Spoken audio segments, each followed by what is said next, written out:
How are we doing, Amy? I'm just going to riff for the next 30 minutes. I want to hear what everybody's got to say about qualifying. So I've watched it very briefly, but I don't know what to make of it. Red Bull back on top. Mercedes have lost the step. I don't know what's going on. Max Verstappen toe or no toe. Perez, is he going to be given deference? Is he going to win this race? I have no idea what's going on, Amy. I have no idea. It is chaos. If you want to talk, I think the room will probably fill up over the next couple of minutes. But in the interim, here he is, Rory, my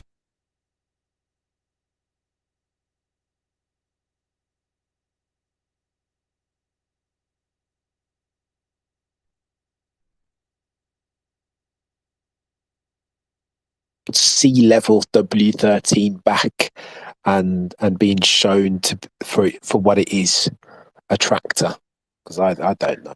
It's bonkers. Cameron, did you charge your phone this time? Ridiculous, Rory. I'm a mouth breather and a reprobate. That's what it is, Rory. I sat there all day at work with my charger right next to my phone, but bloody didn't charge it, did I? And just as the space was getting spicy, my battery died. So for that, Rory, I'm a mouth breather and I am a reprobate, but I'm charging as I speak to you. Talk to me about qualifying, bro, because I'm keen. I don't know what's going on and I don't know what to make of it. Are we back to status as we were? I think for Mercedes, maybe if the track just didn't suit them, or they maybe just set up for race pace. And because we know from record that the Mercedes have been better on race pace than one lap pace. Ferrari, I'll be honest, didn't watch FP3. I was asleep from that late night space last night, but woke up to see Ferrari in the mud, and then I predicted that I was talking to someone and said Ferrari's going to be knocked out in Q2. I was thinking that, and they must have found a setup or something like that. And yeah, I was just very happy for Sebastian Vettel. I was cheering Sebastian Vettel left, right, and center. I was so happy for him. Like, I didn't want him going out in Q1, but yeah, he got into Q3. The thing I would like to take from this is track limits. The FI need to do something about track limits. Put sensors on the car. And in the car, they have motion sensors on the car. MotoGP motion center on the track. But yeah, FI need to do something about track limits, because that turned 16. They said, we're not doing track limits today. Everyone else can, like Red Bull, like especially in Q3, the Verstappen, Leclerc, Sainz, Lewis were all very tight on track limits, but the FI did nothing about it. So yeah. Rory, what do you think to this non-investigation of Sir Lewis's red flag? It looked weird, right? Yeah, that. When I looked at it first, so there's no light. The light panels were yellow. There was no red flag. Only after he passed the Haas was the red flag. I think the red flag came out. So it was. I think they could use the same argument that Max Verstappen had in Zandvoort, where he overtook under a red flag one car. So I think that was I don't think he was going to get a penalty for that. So I think he was okay with that. It's because the light panels when he passed was yellow, and the red flag only came out when he passed those cars. There wasn't red flag. Like, there was no, when I looked at the pictures and video, there was no red flags until after he had passed Magnussen or Schumacher, I don't know, but because you see the red flag being drawn out on the back of the light board was going to be red. It was red. You could see the red light, but no, I think he wasn't getting a penalty. So.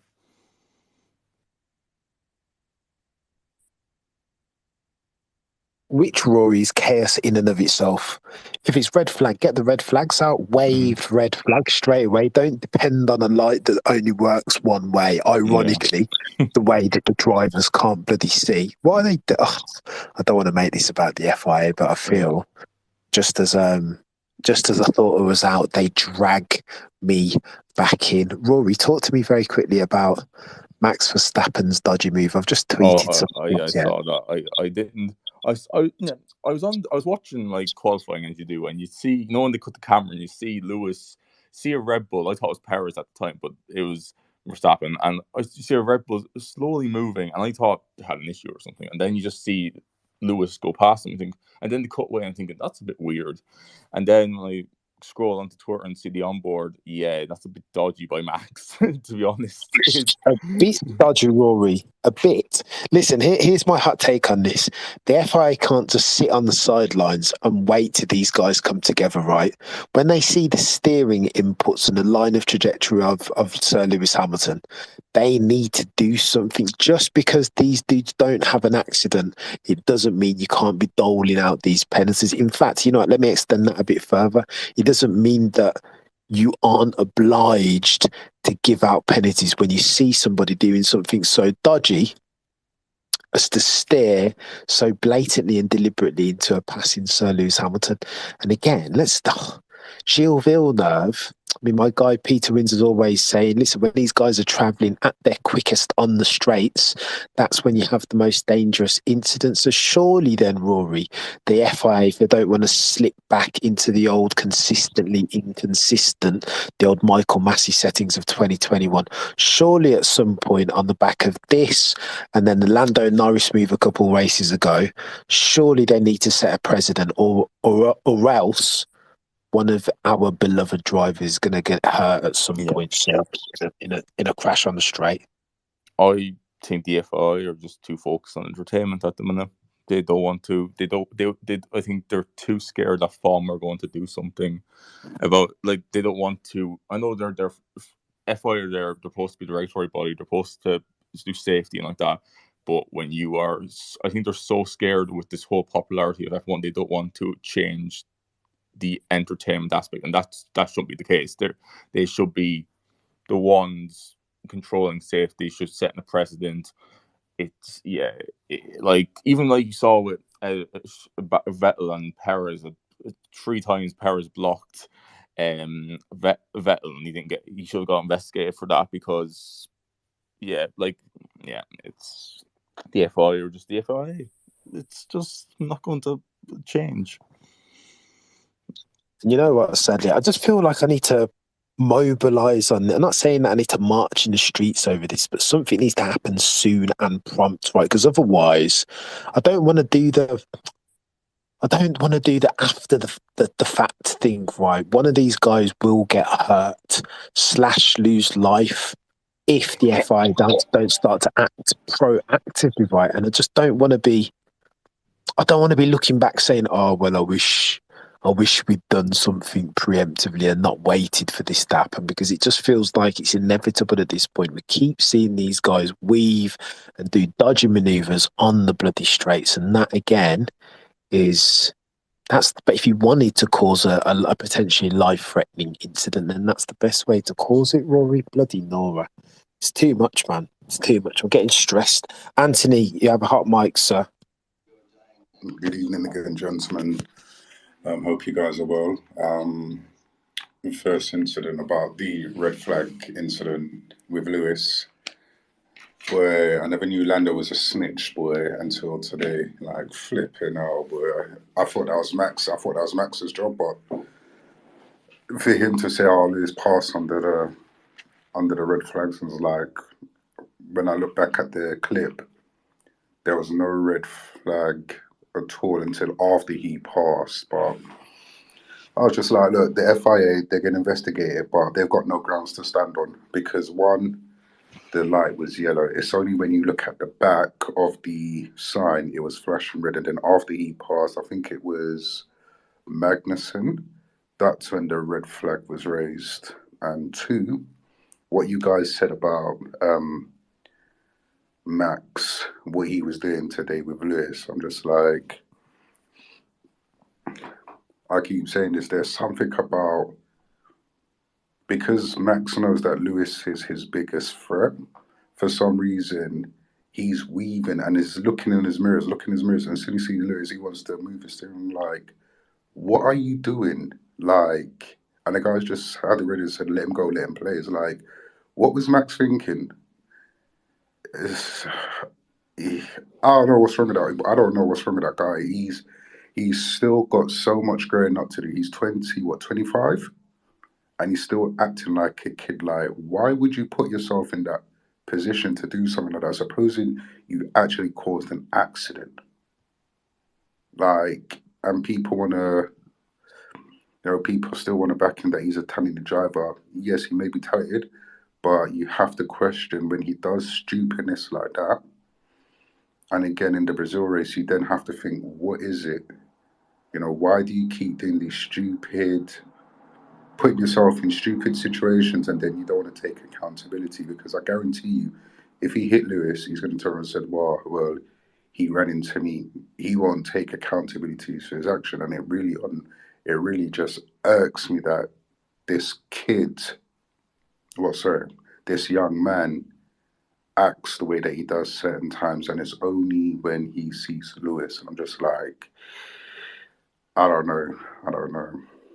But Anthony, let me counter you very quickly there, Anthony, because I think you're being quite nice to Max Verstappen there. What happened today? What happened today wasn't stupid. I think you mischaracterise it ever so slightly. That was egregious, and that was deliberate, and that was dangerous.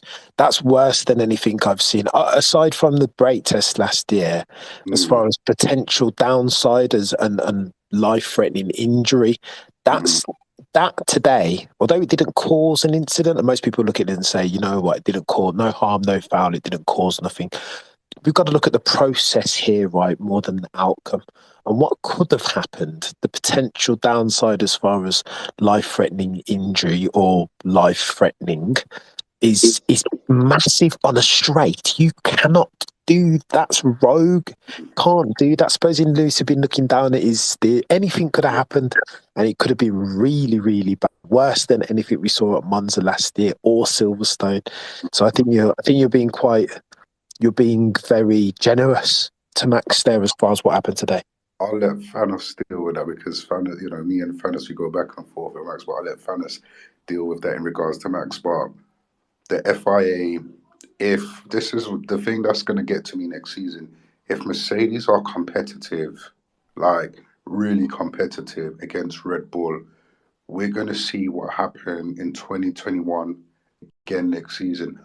I want to see now these stewards grow a pair of balls, like literally grow a pair, and start finding Max if he does his stupidness, because it's like, even that incident today, I would have put that under investigation. I'd have been like, yep, under investigation. Why are you doing that? There's no need to do that. But they ain't got no balls to do that. And next year is going to be very interesting to see if Mercedes are competitive once he goes up against Lewis, how he's going to react. He's going to carry on the same way that he's always done. I heard people in the other space yesterday say, will he change? No, he won't. It's just like coming up against Lewis, there's something that he needs to prove, that he is yes, I'm talented, I'm going up against one of the best, so I'm going to do this, I'm going to do that. And it's like, he doesn't do that with any other drivers, but when it comes to Lewis, it's like there's a personal vendetta against him, or he does not like him at all to be driving so aggressively when it comes towards Lewis. And next year is going to be very interesting to see. It's going to be very interesting to see what happens as well. Chaos and carnage, Anthony. I'm telling you, this is worse now than I ever thought it. And again, you guys have heard me try and defend Max. Yeah, he's a brilliant driver, genius, generation talent. But that today is this one today. Yeah. Where that's like the levels of the brake test that we saw. Thanos, thank you, Anthony. Thanos, you got a hot mic, sir. Good evening, everybody. Hey, Cameron, what? So today's the straw that brought the camel's back? In my humble opinion, that there, Thanos. The only thing that's worse than that is the brake test at Qatar. So why? But that was the only straw that should have broken your back. What he did last day in Jeddah. There shouldn't have been any. There shouldn't have been any more. What do you call it? Doubts in anybody's mind that Max is. When it comes to Lewis Hamilton, Max has a personal dislike and he'll do anything in his power whatsoever to see that he doesn't succeed. You know, we should today what we just saw in that clip. It's kind of like, in some ways, it's not even it's minimal compared to what he's done before. It's absolutely the a bottom of the list. What he did in Monza surpasses that. What he did in Jeddah surpasses that. What he did last weekend surpasses that. He came out last weekend and literally said, I knew he wasn't going to give me a space, but I still went for it anyway, knowing full well there was going to be contact. So he's not his thing is, I'm willing to crash. I don't give a shit. This is a one-sided argument.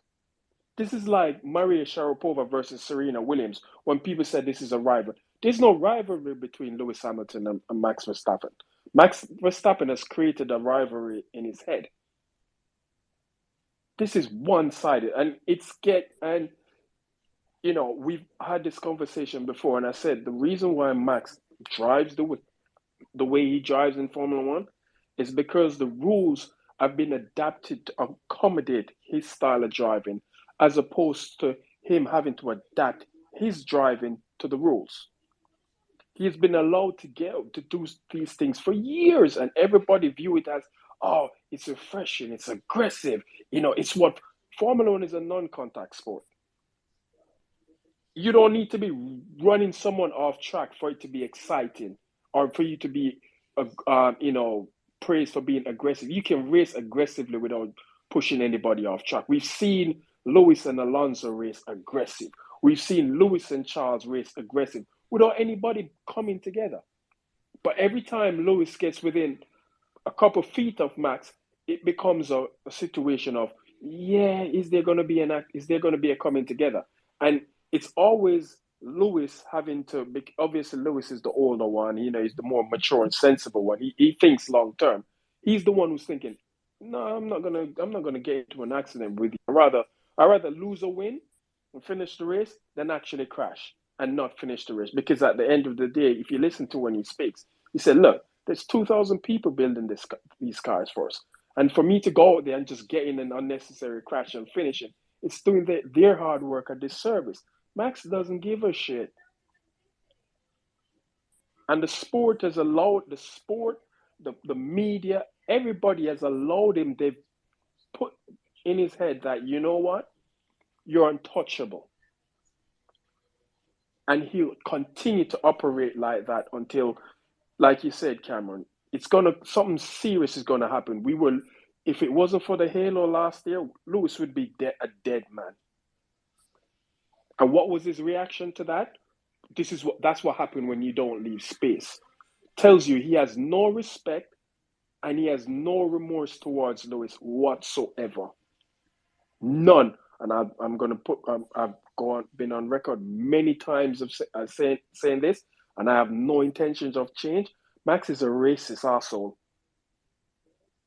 And that racism is fueling his dislike towards Lewis Hamilton. And I don't care what anybody is. No one can prove me otherwise. Nobody can tell me otherwise that he's not. That's my 5 minutes. Thanks. Thanos, you're a legend. Let me just come back at you quickly, Thanos. I just want to say that as far as which one of his incidents has been okay, so he's pushed Lewis hard and he's massively line stepped. Imola, Abu Dhabi, Jeddah, like you said, Jeddah was the worst one for me.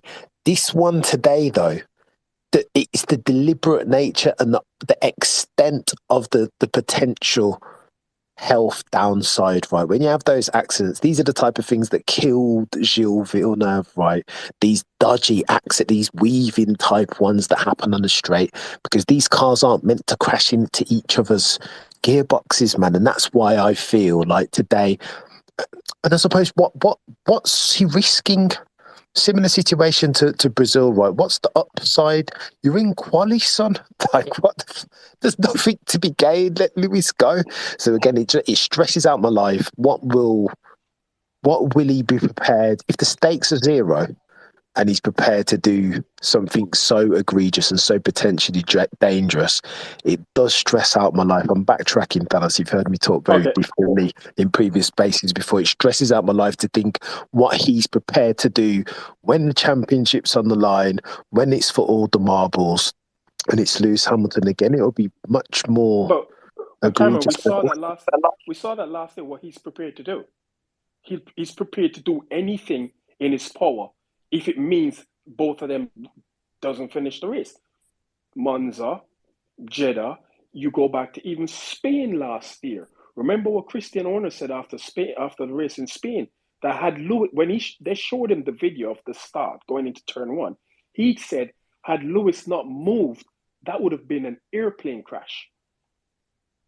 So Max is willing to do whatever it takes. And I saw someone tweet, I think it was either Alex I think it was Brad Philpott put this tweet out.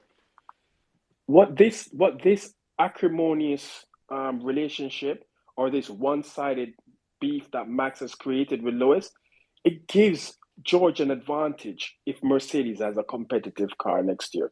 Because George knows the moment Lewis gets is starting to fight Max, there's a potential that someone's going to DNF.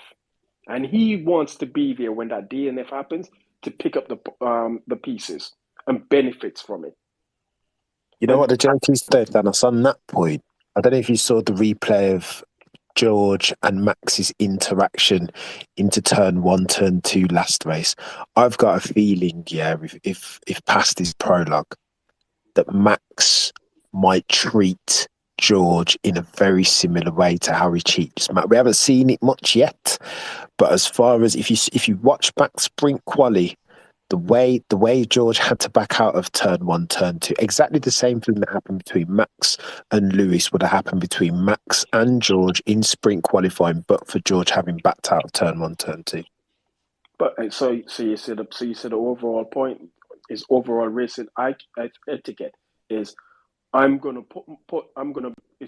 give you a choice to make. Is either you let me pass or we crash. Pick one. Yeah, if you're racing for the Brackley outfit, if you are in a silver arrowed car, then I think that's if this then that. That's basically what he's on, Thanos. And I think that has been his modus operandi from day one. I'm going to put my car in a position that leaves you to decide: are you going to let me pass? Are you going to let me retain position? Or are we going to crash? That's pretty much what he did last week in Brazil. He wasn't even in the position, but he made it evidently clear. Look, I know the gap's closing, Lewis, but I don't give a shit. I'm going to still give you an option to make. It's either you leave the door open, it's either you move over and give me space, or we're going to collide. I don't care. I don't have a problem with not finishing the race. That's his thing. Because he has this, and then you hear people like Brundle in commentary then going, "Oh, he was entitled to a bit more space," and words pisses me off even more whenever they talk about Max and he was entitled to this. Like, so is he the only person who's entitled to something on a racing track? So what was Lewis entitled? If Max was entitled to more space in Brazil, what was Lewis entitled to? He was entitled to not being crashed into. He was entitled to be given the exact same respect that he would give somebody else in that position. You know what, Thanos? I'll put a pin in that for now. We'll come back to Brazil because I've got my own opinions on that. But I want to hand over to Alex. I think it was Alex and then Anik. Alex, you've got a hot mic, sir. Thanks, Vanna. What's up, brother? How you doing? Another day, another dollar. Glad that Donald actually mentioned that. You know, well, he said pretty much what I said yesterday, as far as the way he drives. He just wants to crash anybody. And we spoke about this yesterday. I think that generational talent is only going to take you so far, Cameron. Like, and we spoke about that. I told you, look, if this kid has generational talent, which we're not denying it at this point in time, right? But how far is that going to take you as a champion, right? If next year we have a car that's challenging, like I told you yesterday, if him and Lewis are going to be going bumper to bumper constantly, who's going to take advantage? Either George if we're competitive, Ferrari, whoever the hell is going to be next, behind them. They're going to take advantage of that situation. They're going to keep scoring his points. He's not going to win another championship to me if he keeps doing the same thing over and over. With this incident that happened today, what bugs me, right, is I don't know if everybody paid attention to that video.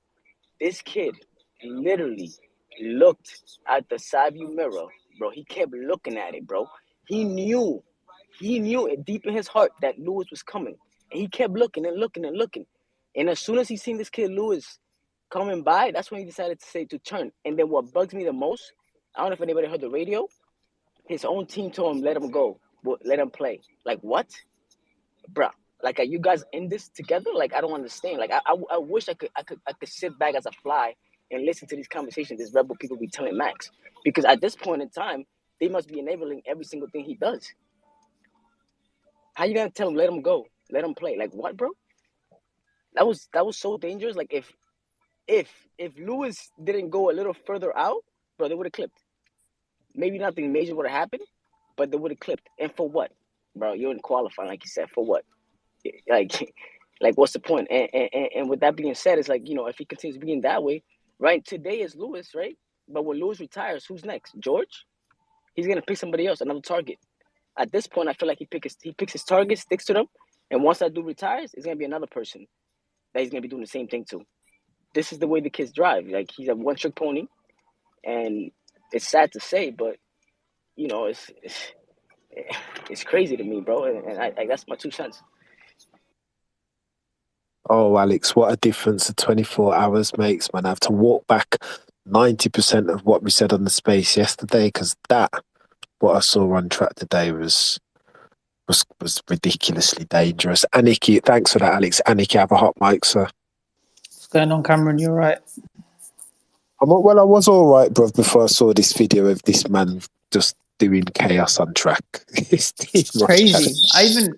Even last year, I was saying it. This guy's the most dangerous driver on the grid, and I still stand by that, honestly. And if you look at it this year for Max, let's be honest. The moment the Ferrari started to fall away, come Spain with the retirement for Leclerc, Azerbaijan, it's been kind of straightforward for him in this so-called championship battle. And this year for Max was a real opportunity, not for people. I know you got a lot of hard-nosed fans out there that will never like him, but for people to actually appreciate him as a racer, within the white lines. Let's make no mistake about it. We even said it on the stream that this guy on track is an absolute demon. When he's got the cart underneath him, for me, he's definitely one of the best. Now, he's won the championship at a canter. It's his. He's collected it. Now, he's fair enough. Last year, he's got Abu Dhabi.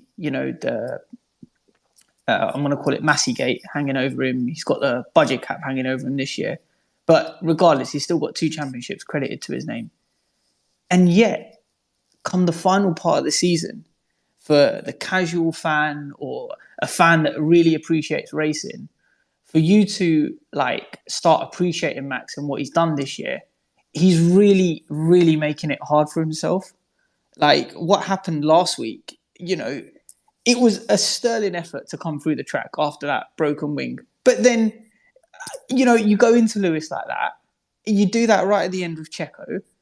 And even today, it's just absolutely the steering wheel. I don't get. He doesn't need to do this. He literally doesn't need to do this. It was, I don't know, from May, June this year. It was, all he's done is just showcase his skill. But now the championship's wrapped up. I don't know. Is it main character syndrome? I don't know. What does he always want the spotlight on him? I don't know. But as a racer, I was actually starting to appreciate what he was doing, but you just make it so hard to like him as a person, because this is just utterly wrong. And it's weird because he's such a good driver, but he's the most dangerous driver on the grid, and I think that's a fact. Oh, right. It puts you off, doesn't it? It puts you off, and not despite my best endeavours. I want to like the geezer, who I think is one of the fastest on the grid, right? I want to like him, but doing stuff like that, it just put, particularly for me, that one today. The Lando Norris one was techie, right? And they were like, yeah, maybe he did it, maybe he didn't do it. Maybe it was an accident. You can't prove it. The telemetry didn't necessarily point one way or the other. But this one was an open and shut case. Johnson He is too doesn't, much. Cameron. He doesn't need to do it. The Mercedes are so slow this weekend. So slow. They have no. By putting Lewis off on his lap is not gonna make him not get pole. Like, Mercedes were never gonna get pole this weekend. They're not going to win the race tomorrow. There's literally no need for him to do this. It just doesn't make sense to me. I honestly think he just wants the spotlight always on him or something like that. And when it comes to Lewis, I mean, come on, it's obvious what he's trying to do there. He's just trying to take him out. Even last week, it's disgusting. But it's hard, it is hard, because I have to admit I was starting to appreciate what he does on track. The way he would slice through the field last week, even at Spa, the way he's been able to dictate and manage races this year. And he's not even, I don't know, I don't get it. I sometimes just lost for words. Brother, he's ridiculously good. And this is the paradox. This is what you're wrestling with, Anik. This is what I'm wrestling with. Because, again, I want to like the geezer because I've seen him as one of the better. I think he might be the next one to take F1 forward if he can clean up his act. Anik, let me just pose this question to you quickly before I hand off to the fifth wheel. If you're the FIA, do you dole out a penalty, notwithstanding the fact that they didn't come together and they didn't crash? Do you still give them a penalty for what happened today? Yeah, I would give a penalty for that. Definitely, it's obvious. Like, the timing when he turns the wheel, and when Lewis goes past him, and then the radio message, it's slam dunk penalty. I would give. And you know what? They have to start doing that. I've said this so many times throughout the year that Red Bull just keep getting away with everything, and I can't remember in the past 3 to 4 years in F1 where they've actually been punished and it's actually detrimental to them. Last year, Max may have got a punishment in Jeddah for whatever, but it didn't actually affect him in any way, shape or form because, he still retained the position. This year, we'll wait and see what comes as a result of the cost cap, but I haven't seen Red Bull actually punished by the FIA. And you know what? On that, look into what Sergio Perez done at Monaco.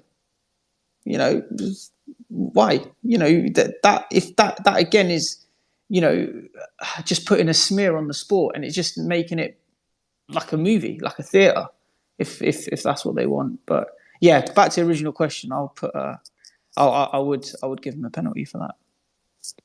I think I can't disagree with that, bro. But sadly, we've seen the FIA and they've got they're in a habit of not giving out penalties that affect the order in which these drivers finish across the line, right? They don't like to give out penalties of any consequence. It's like kryptonite to them, the jokers. But you know what? Sorry, Cameron, I know you got other hands, but I don't know. The most obvious example is Japan to me. It was all set for them to give Max the championship at Honda's home race. The race was delayed. Eventually it started, but bang, Leclerc's penalty comes, moments after the checkered flag comes out. Then they're really quick to give a penalty out because it fits their narrative, it fits their storyline, and it's exactly what they wanted. But at other times, like this, it's obvious to see why can't you give a slam dunk penalty for that? So yeah, I just don't get it. Like, Japan really tipped me off. Like, fair enough, Leclerc may have cut the corner, but come on, like, give it a little bit of time. They just wanted to do it straight away because they wanted to give Max the championship at his home race. It was just obvious to see. Consistently consistent, bro. That's the only time I've seen them this year give a penalty of any consequence that affected the order in which these guys finished the race. But bloody no, Anik, it's techie. Thanks for that, Anik. The fifth wheel, you have a hot mic, sir. Thanks, guys. Yeah, Anik, real quick, I'll just say this. When you said that, it reminds me too. The same thing happened the race before in Singapore, and Perez was allowed to go to the stewards and explain his situation, if I'm not mistaken, whereas Charles Leclerc Didn't even get that opportunity. So, I mean, that just goes to show you just the inconsistency. Very strange how it happens to only benefit one team, really. But so I personally did not watch qualifying. I just got back from Europe, so I slept through all of it. So I didn't know what the incident was you were talking about. I just put a tweet in the chat so you can see what, if anyone else is confused like me, what was going on. I think this might be the worst 2 weeks or however long it's been in terms of publicity for an F1 driver in a very long time, because I'm gonna step away from this because I think there's been a lot of great discussion on what happened on track here. Y'all have it covered. I'm not gonna add anything to it that hasn't been said already. But lest we forget, last week when he basically didn't let Perez through and kind of screwed his own teammate over, I didn't think so full disclosure, I was watching this in Amsterdam. So I was expecting to just be mobbed by Max fans. Like I may have had a beer or two. I may have said Max is a fraud, like it is what it is. But I was expecting to see people cheer him on for basically, doing whatever it was on track that he wanted to do. But the reality is that there's a lot of Max fans out there that were very pissed about this. And I was very surprised to see that he lost a lot of support from people that I thought were really supportive of him.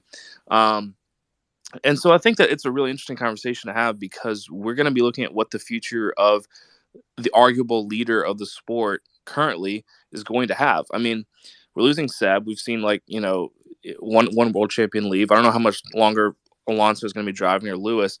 This guy is supposed to be the representative of F1. And I don't know if you'd ask anyone that's a fan of F1 whether or not he is someone that you would want representing the sport. Right now, I'd rather have Lewis, which is fine. It makes sense. He's obviously the most winningest driver on the grid right now. So, it's easy to say that. But if he leaves next year or whenever he leaves, who is F1 going to look at as sort of the picture of a clean racer, someone who wants to be representative of the top flight of motorsport? And I just don't see it in how Max is acting right now.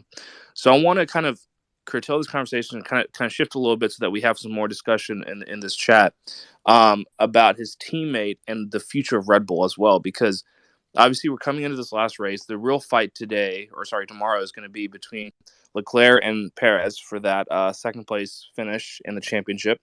So I'm curious to hear what y'all think, what's going to happen. I'm not personally too sure that Leclerc is going to be able to pull this off. I think those Red Bulls are way too fast. And I think Max has been told by Helmut Marko and some others, hey, you better fucking play your part. But at the same time, too, I think he has so much leveraging power, he may just, still feed Perez to Leclerc just because he can do it. But I'm also curious, too, about how this is going to affect Red Bull in the future, because we were hearing rumors that Daniel Ricciardo is going to get signed as a reserve driver. I highly doubt he would take that role if he didn't know that he could potentially take Perez's seat next year, which I think is really where this is going. But throwing out a lot of conversation topics out there so we aren't just kind of bogged down about Lewis and Max and Abu Dhabi, it kind of gives me a headache. So let's kind of talk about the sport in general, too. Love it. Segued nicely there. Thanos, you have a hot mic, so thank you for that, fifth wheel. All right. Thanks for fifth wheel. I've argued for months now that Max cannot represent Formula One. He cannot be the face of Formula One because there's nothing. He has no redeeming qualities that you can use to put forth to people and say, okay, this is the face of our sport. He's classless. He's bland. He's rude. And he's just not someone that you can actually say, yeah, this is the face of the sport going forward. Once the likes of Lewis, Seb, we know is gone. So once Lewis goes, you could use all 20 drivers to market the sport thereafter. It still wouldn't have the same impact. So I don't see how Liberty case in point, Las Vegas, when they did the whole Las Vegas unveil thing, Max just won the championship. Who did they send in his place? Checo Perez. Now, in a situation like that, you're Liberty Media. Who would you rather have there? Would you not want to see the guy who just won the championship be there as one of the focal faces and focal points of the whole sport, unveiling a new sport, a new race on the calendar? No, you didn't bring him because again, he does not have that appeal to any. I said the only people you can market Max to is white middle class Europeans, but on a global level, he does not have that reach. To touch on your point, the fifth wheel about Checo. Look, what we saw today, and I tweeted this. What we saw today, what Max supposedly helped Checo by giving him a tour, was performative nonsense. Max did not help Perez because he wanted to help him. It was all about optics to say, yeah, Max is a team player. Max is no fucking team player. If Max was a team player, Max would have helped. The time for him to have helped Perez was last weekend. He chose not to. So what he did today it's nothing for anybody to look at and say, yeah, he did. No, it's all about optics. He wants to look like he did something to help his teammate. He didn't do shit.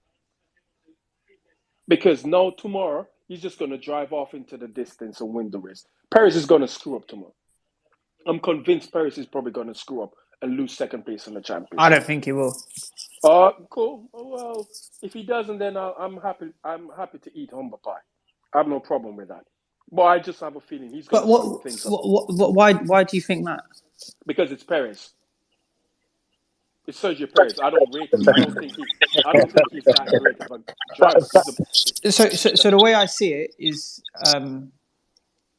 Abu Dhabi. There's hardly ever any chance. Well, no. There's hardly any other chance of rain there. I personally think it's just going to be a straightforward race. I think Max is going to go away clean. I reckon Perez will also get away clean. And I don't know. This track just strikes me as one that it's really hard to follow. And I can't remember what it was like last year, but I know in previous years it is quite hard to follow. And I just think it's just going to be, honestly, Thanos, a straightforward race. The only way in which the order can change is if there's a safety car. And we all know about safety cars at Abu Dhabi. So that's the only way in which I can see anything changing in the race. Or Perez could just make a mistake. He could get jumped off the line. I mean, so I think everything is possible. I think to that, Thanos, you're right. Anything is possible. But as far as being jumped off the start by those Ferraris, Scuderia Ferrari F175, the buds that are behind him, that car has a habit of bugging down, right? There's something fundamental in the way that car's designed that makes them not get the launch that we used to see from them, at least when Alonso was driving it. And then secondly, to the point about Max, Thanos, I just wanted to say, in sports history, winners often have all of these things fade to black. Floyd Mayweather is a brilliant example, right? As despicable a human being as you could ever have. Again, for me, makes Max Verstappen look like an angel. If you look up Floyd's most recent record as far as his domestic violence, the way he's with money, his treatment of all of these other things, he's got a rap sheet as long as my arm. But Thanos, case in point, yeah, people forget all that stuff because when he gets in a squared circle, he's absolutely incredible. And I think, here's my hot take, if Max Verstappen keeps winning, irrespective of how fuckery he is off the track and how much of a line stepper he is on the track, how aggressive he is with Lewis and how nice he is to the rest of the other 18 drivers on the grid, I think that will all fade to black. And nobody won't care because winning is the great equalizer and makes a lot of these other discrepancies, these off the track shenanigans and extracurricular activity fade to black. But I mean, using the Floyd Mayweather example, his thing hasn't faded to black. He's still viewed in the same light, despite all his success. So I don't think that really balances out anything. If he's an arsehole on track and he's an arsehole off track, even if he's winning, he's still an arsehole. People are still going to look at him and say, "You're an arsehole." But as a but if you talk to boxing aficionados, sorry, Anthony, I'm going to come to you next, bro. If you talk to boxing aficionados, they will categorize Floyd Mayweather in this order: the greatest that I've ever seen as a technical boxer, but still a douchebag.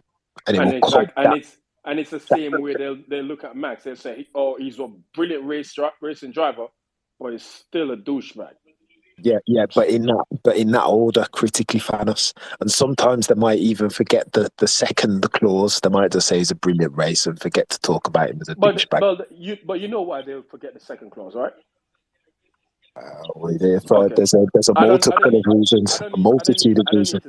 I don't need to spell it out, but you know why they'd forget the second But clause. see, And we're Thanos, going to leave it at that. Thanos, let me push back on that. I hear what you're insinuating. I get what you're alluding to, and some people are like that. But if I use me as a case in point, as far as Floyd, me and you've had this conversation before, Thanos, as far as Floyd Mayweather, because I'm so into the sport of boxing, practically grew up my first memory of TV watching is watching Ali and Fraser and all these classic fights, right?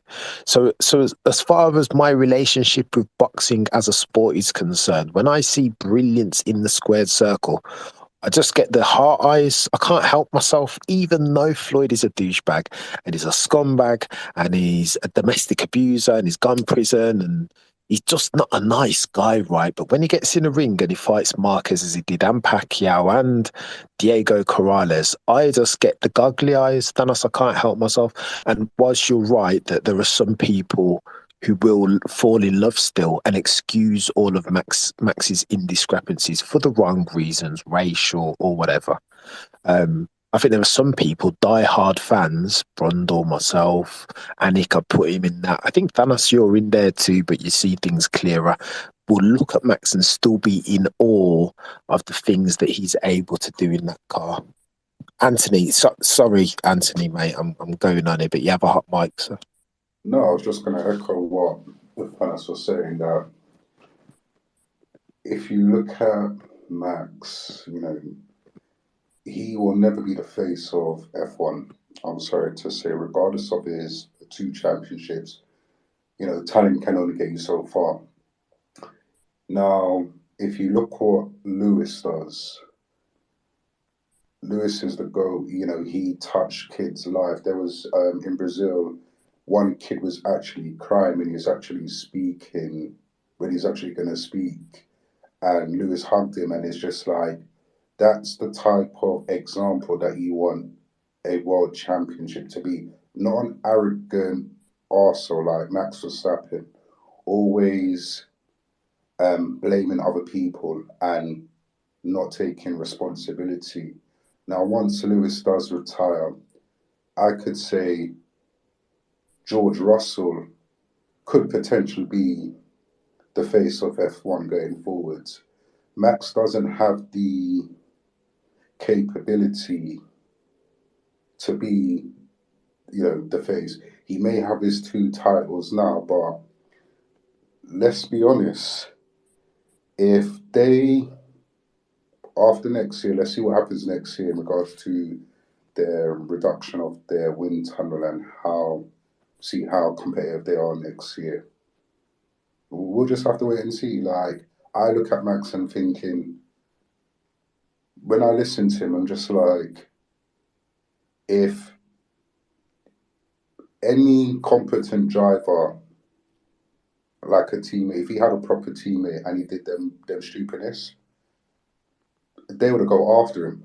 They would literally go after him and just shut him up and like, what are you doing, mate? Like, something serious, something needs to happen for him to wake up and say, you can't be acting like you're a reckless, you're a dangerous driver. You want to try to take people out because you want to be the center of attention. And when I analyze it properly, it's like, he has to be the center of attention. It's all about me. It's not about no one else. Anthony, let me ask you a question on this though. Don't you think, do you watch for sports? Do you watch football? Yeah, I watch football. I'm into football, motorsport. Oh, are you a Man United fan? No, I'm an Arsenal fan.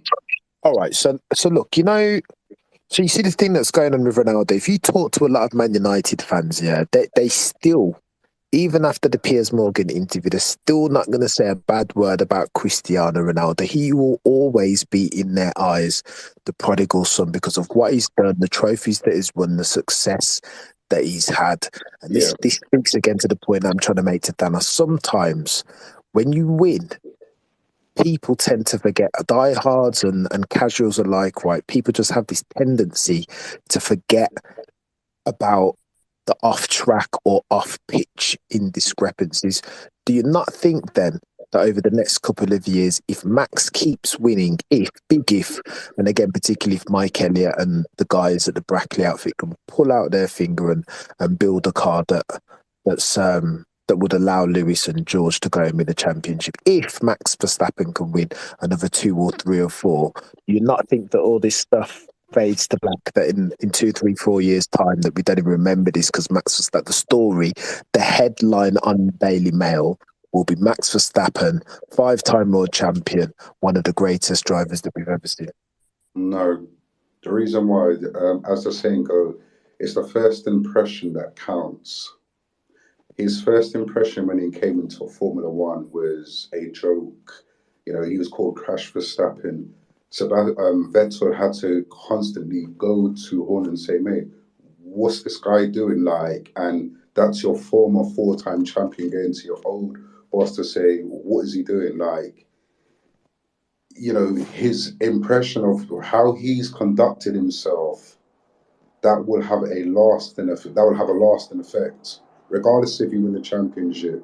Now, when you was talking about Ronaldo, there's diehard Ronaldo fans that they don't want him in the club because of what he's turned around and said that he's won, you know, the Ballon d'Or, he's won multiple titles, wherever. But when you come up with a statement like that you've come back to a club that you won your titles with, and it looks like shit, literally, he's basically saying that nothing's improved.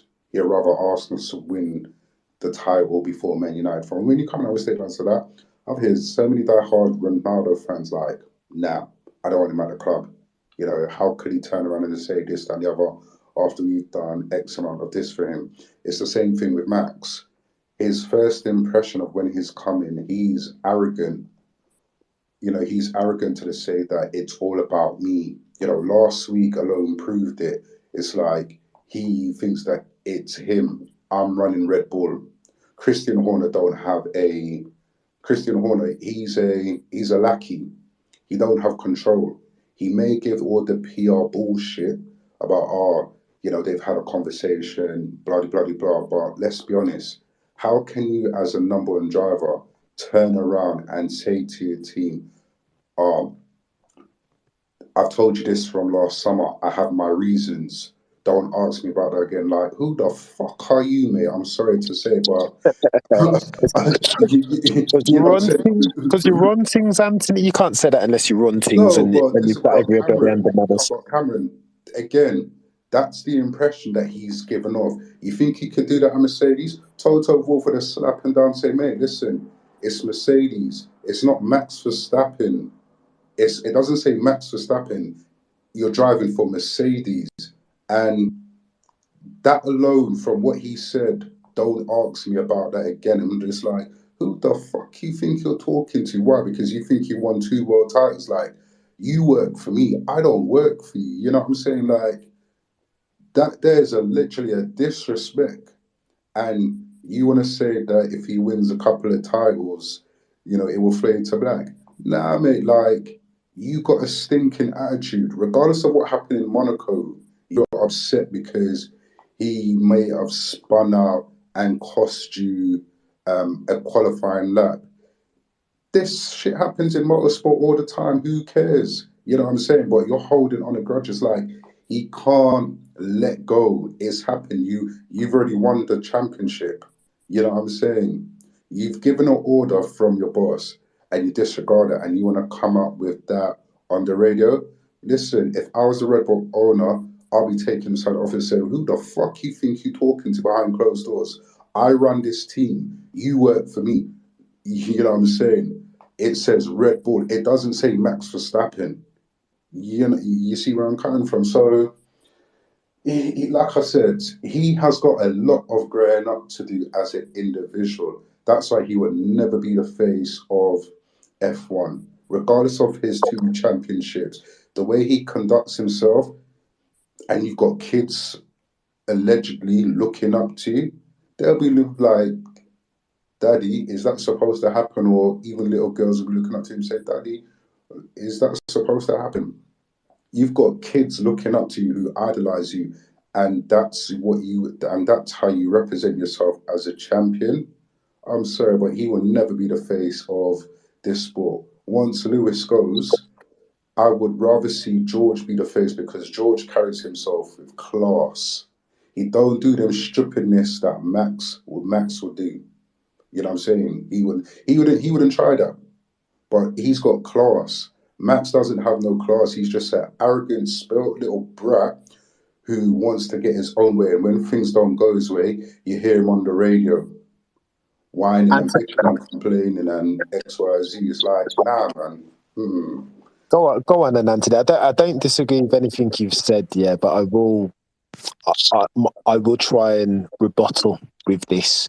Do you remember Sir Alex Ferguson? There's a classic story about Eric Cantona turning up at a Christmas party. They were all meant to be in like proper smart gear, and Eric Cantona just rocks up in a clown's uniform, basically, whatever he wants to. Yeah. And all the other players, G, Nevin, the rest of them, looked at Sir Alex Ferguson and said, "Wait there, what happened to the dress code, Gaffer? How comes Eric can rock up and in whatever he wants?" And Sir Alex turned around and said, "Listen, if you can win matches the way this fella can, then you can also rock up in your underwear wherever you want to." And some players and some drivers, because of what they can do in the sporting arena, almost warrant not special dispensation or mitigating circumstances, but to a certain extent, you almost bend over backwards for them, right? Hence why they're paying him 50 million euros a year or whatever. But Anthony, listen, I'm gonna hand the mic over to Anik, lest I talk too much. But appreciate that, Anthony. Anik, you have a hot mic, sir. Yeah, just a quick one, Cameron. Question for you: who do you think is going to be the face of the sport? Oh, bro, why am I getting the questions reflected? Well, to anyone. And I'll try and you know what? Let me hand over to. I'll come in on that afterwards, man. But I'm wary of holding up the space too tough. The fifth wheel, come in. You have a hot mic, sir, and then I'll go to Alex's question. Sure. Yeah. All right. Well, first of all, the answer to your question, Anik, is pretty simple. It's Charles Clare. I mean, the dude's just too damn good looking for him not to be the face of the sport. I want to be the face of anything, man. Oh, someone's downvoting, bro. You're a Max fan. Get the hell out of here. Anyways, so the conversation I want to have real quickly. So we're having this talk about, well, is Max super? I mean, he definitely is a little immature, right? I mean, with the way he's been acting. But, I mean, do people say the same thing about Senna? That's the real question I have, because Senna, lest we forget, he crashed someone off track to win a championship. If that happened this year, oh my God, what would happen on Twitter? Like, that's just all I got to say on the matter. So I think all champions are controversial. And there's this conversation about whether or not how he's going to be viewed in 10 to 15 years. I don't know if we know the answer to that question, but I don't think we can just write off and say that everyone's going to think he's just someone who's completely unqualified and shouldn't have been on track, because the fact is, there are other drivers that have done far worse that are still seen with some value. So I don't know if we can do that yet, but I think the bigger conversation too, that when we look at the future of the sport, is that it is a different sport than what it used to be. Marketing matters. That's how Daniel Ricciardo's coming back to Red Bull. It's through a marketing deal, right? So I think it's a tough conversation. But when I look at the future, I do think that Charles could realistically take that role. I think he's just a good character overall. But I don't know if there's a clear number one going into the future yet, with so many good talent yet that is in the sport. They're all good friends. I mean, Lando is friends with George, who's friends with Charles, who's friends with Alex. So I think it's more going to be the combination of those drivers who have been friends going through the karting career that's going to kind of be the face of Formula One. I don't know if it's going to be one driver, but that's just my thoughts. The fifth wheel, it's a good shout with Shaw, but we've got to do a bit of gap analysis. There is a long road to get between now and there, right? As far as the unforced errors, as far as the assertiveness, as far as the strategic nous or lack thereof, there is a long way to go, right? At least 2 or 3 seasons if we're going to be believing that Charles Leclerc is going to be the next face of F1. He's got a lot of work to do, don't you think? I don't know if I agree with that. I'll tell you why.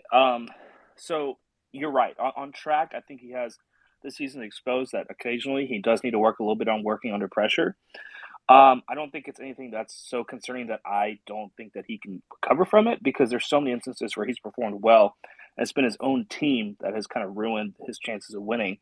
So I don't know if I would necessarily say that I'm in a position where I'm concerned about whether he can get to that stage, but I do think he's still someone who is that valuable because of that marketing aspect. I mean, we have to look at F1 differently now.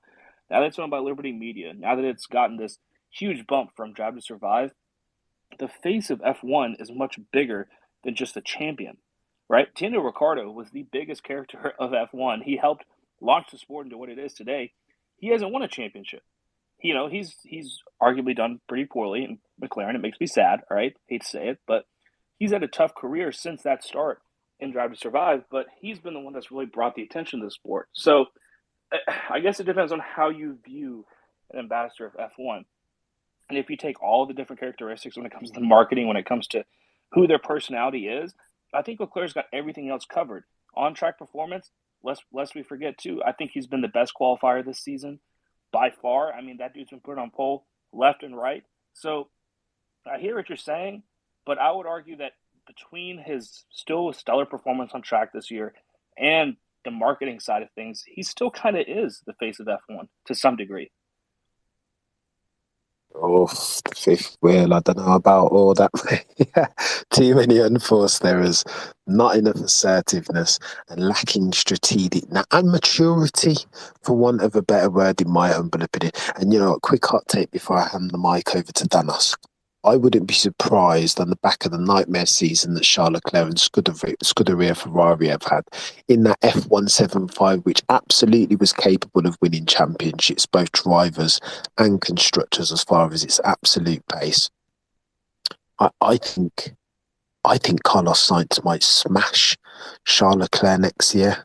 Being honest, because I think he's assertive. I think he's becoming quick enough. So Carlos Sainz Jr. strikes me as the person that if you don't beat him, if you beat him the first year, yeah, he's going to learn and he's going to adapt and he's going to leverage key stakeholder banker Santander and shareholders, the seniors at Scuderia Ferrari, to make sure that he gets or does his best job, the best job he can do, of getting that first driver position, fifth wheel. But again, I haven't got a crystal ball. Sorry, Thanos, I'm holding you up, mate. You have a hot mic, sir. Thanks, Steve.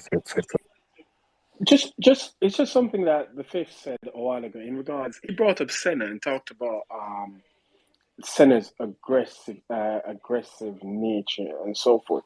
But was Senna really an really aggressive driver? Because whenever people talk about Senna and aggression, the only thing they can point to was his coming together with Prost. Was it 89 or 90? I think it was 89. I can't remember the year. 90, I think. 90. But outside of that, what have we seen to come to the conclusion that Senna was a really somewhat dangerous and overly aggressive driver? I don't think there's anything out there to support such an argument. Is there? Incident with Brundle? And if I'm not mistaken, the whole thing with him and Prost was related to what happened the year before. But what the joke is, Thanos? I'd say to you, I hear what you're saying. I think Senna does get a bit of a bad rap, but there was the famous incident in feeder formula with Brundle. I mean, it's more hearsay and second-hand accounts rather than video footage and proper second-hand evidence. But I feel like Senna's thing, Senna was a risk taker, man. Even that accident, if we look at that incident with Prost in 1990, mate, anything could have happened there. People could have died in that. It's similar to what was happening today. But he was a risk taker, but he wasn't to the extent that we see from Max. He was more calculated. He wasn't a situation with him whereby it's either crash or bust. And like I said, the only thing people can actually point to is that 1990 crash in Suzuka. That's it. In his entire Formula One career. So I've never understood that argument when people go, oh, he's aggressive, Senna is aggressive, and you're talking about Schumacher was a worse, more aggressive and dangerous driver than Senna was by miles. But no one has ever basically brought up. I'm not having a go at the fifth wheel. It's just like every time I hear people talk about Senna and how he was aggressive, I try and I'm trying to, you know, make the connection because I don't see it. I don't see what Senna did in his career for outside of that 90 incident for him to be labeled that sort of aggressive and dangerous driver. But anyway, that's just me. That's my 5 minutes. So it's a good shout, you know, Thanos, and I'm trying to dig back in the archives, and the only evidence I have is Martin Brundle's. In fact, there was a bad incident, and I think But that was in what, yeah, F4? it They was were racing what, F4 or it was F2? through the Formula. It definitely was an F1, but nevertheless, Senna basically parked his car on Martin Brundle's helmet. I think Senna, the knock on Senna as far as his aggressiveness is very similar to Max Verstappen. This isn't to say that he had as many incidents, but he drove a certain way, right? He's going to make it exactly like what he said earlier, Thanos. You're going to have to make a decision if you're trying to overtake me, and I'm Ayrton Senna. Either you're going to Really? yield. I'm Yeah, gonna disagree with you there, Cameron.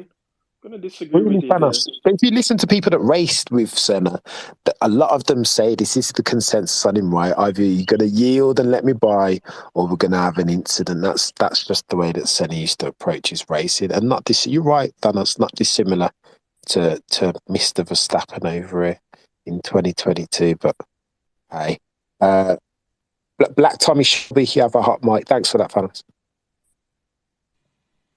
Hi.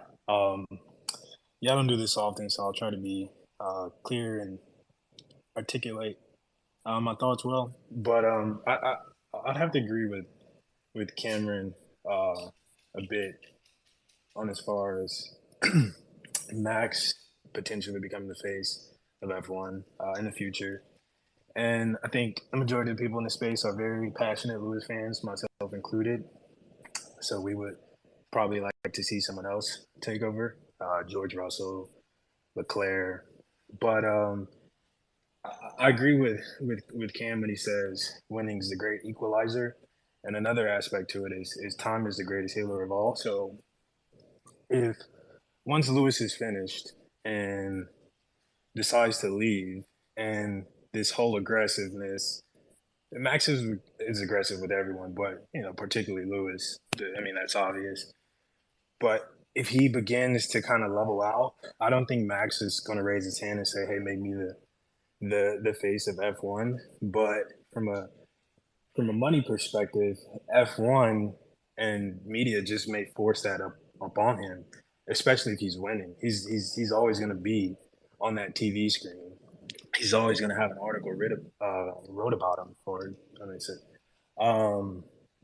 so I think like he has the potential to become there. And I was in a space the other day, and Diplo had a great analysis on why he thinks Max Verstappen is the way he is, particularly because of his father, because of Joss, and how he basically, he forces himself on Max, and I think Max feels the pressure of that. And Diplo, I don't know if he'll raise his hand to speak, but like I said, he provided a great analysis on that. But so I would agree with Cam on that part.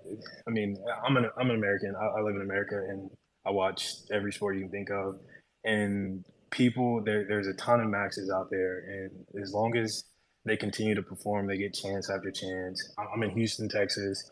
The Astros, our hometown baseball team, literally cheated a few years ago, 2017, to win the world championship, and now they're back in graces. Obviously, like there's people that still point out, hey, they're cheaters, blah blah blah. But it's like 5 years later, and it's almost non-existent. Like people still bring it up, obviously, like rivals and people who still remember it. But I think down the road, if once Lewis leaves and say Max calms down a little bit and drops the aggressiveness, it'll be, he picks up more titles, so people will still remember, hey, that rival between Max. But I don't think it'll be as microscopic as it is now, because, like I said, as time goes on, Lewis fans, we're gonna remember it. But I mean, we're a percentage of the population, so that's kind of what I think about it. So, and to finish off, to round it off, I think there is a potential that Max, there is a possibility that Max could be front and center in F1 in the future. Absolutely, Black Tommy Shelby. And you know what the joke is? The analogy that springs to mind. Do you remember earlier on in the season when that often bandied out comparison between Mercedes and Red Bull? Would you rather a fast car that was unreliable or a reliable car that you needed to make fast? And I feel like the comparison between Max and a Charles is very similar, right? All that Max needs to do, I don't want to patronize him and say that he needs a character transplant, but he needs to round off some of those edges right. But as far as being fast and having that natural ability, all the fundamentals and building blocks are there. I feel like Charles Leclerc has further to go if he aspires to be the face of F1. And again, like you've alluded to there, Black Tommy Shelby, I think winning is still the equaliser. Whoever wins the most championship is the suspect most likely as far as the face of F1 going forward. Rory, help me out, sir. I think it might be V. It's V and then fifth wheel. Yeah, right. Yeah, hi guys. Yeah, but I requested when Thanos and you guys were speaking about Senna and his comparison, and I think maybe Fifth brought it up when he said that Senna was an aggressive driver. But I think if you compare what happened to that one crash, and like Thanos said, it was related to last year. So if you have a similar situation where the governing body itself uh, takes away something from you, I think Senna's incident and him crossing that taking the escape road and then rejoining the track and all of those shenanigans, and the way it was handled by the FIA president at the time, and then uh, they gave that and they, the way that they handled the championship, it was awarded to Prost that year, right? So if all of those things happen and you see them happen in front of you, and I think a lot of people who did watch F1 that time agree that it wasn't supposed, like, it was an obvious a very obvious attempt from Prost to drive into his rival, and then his rival actually had to join back the race and then score some points.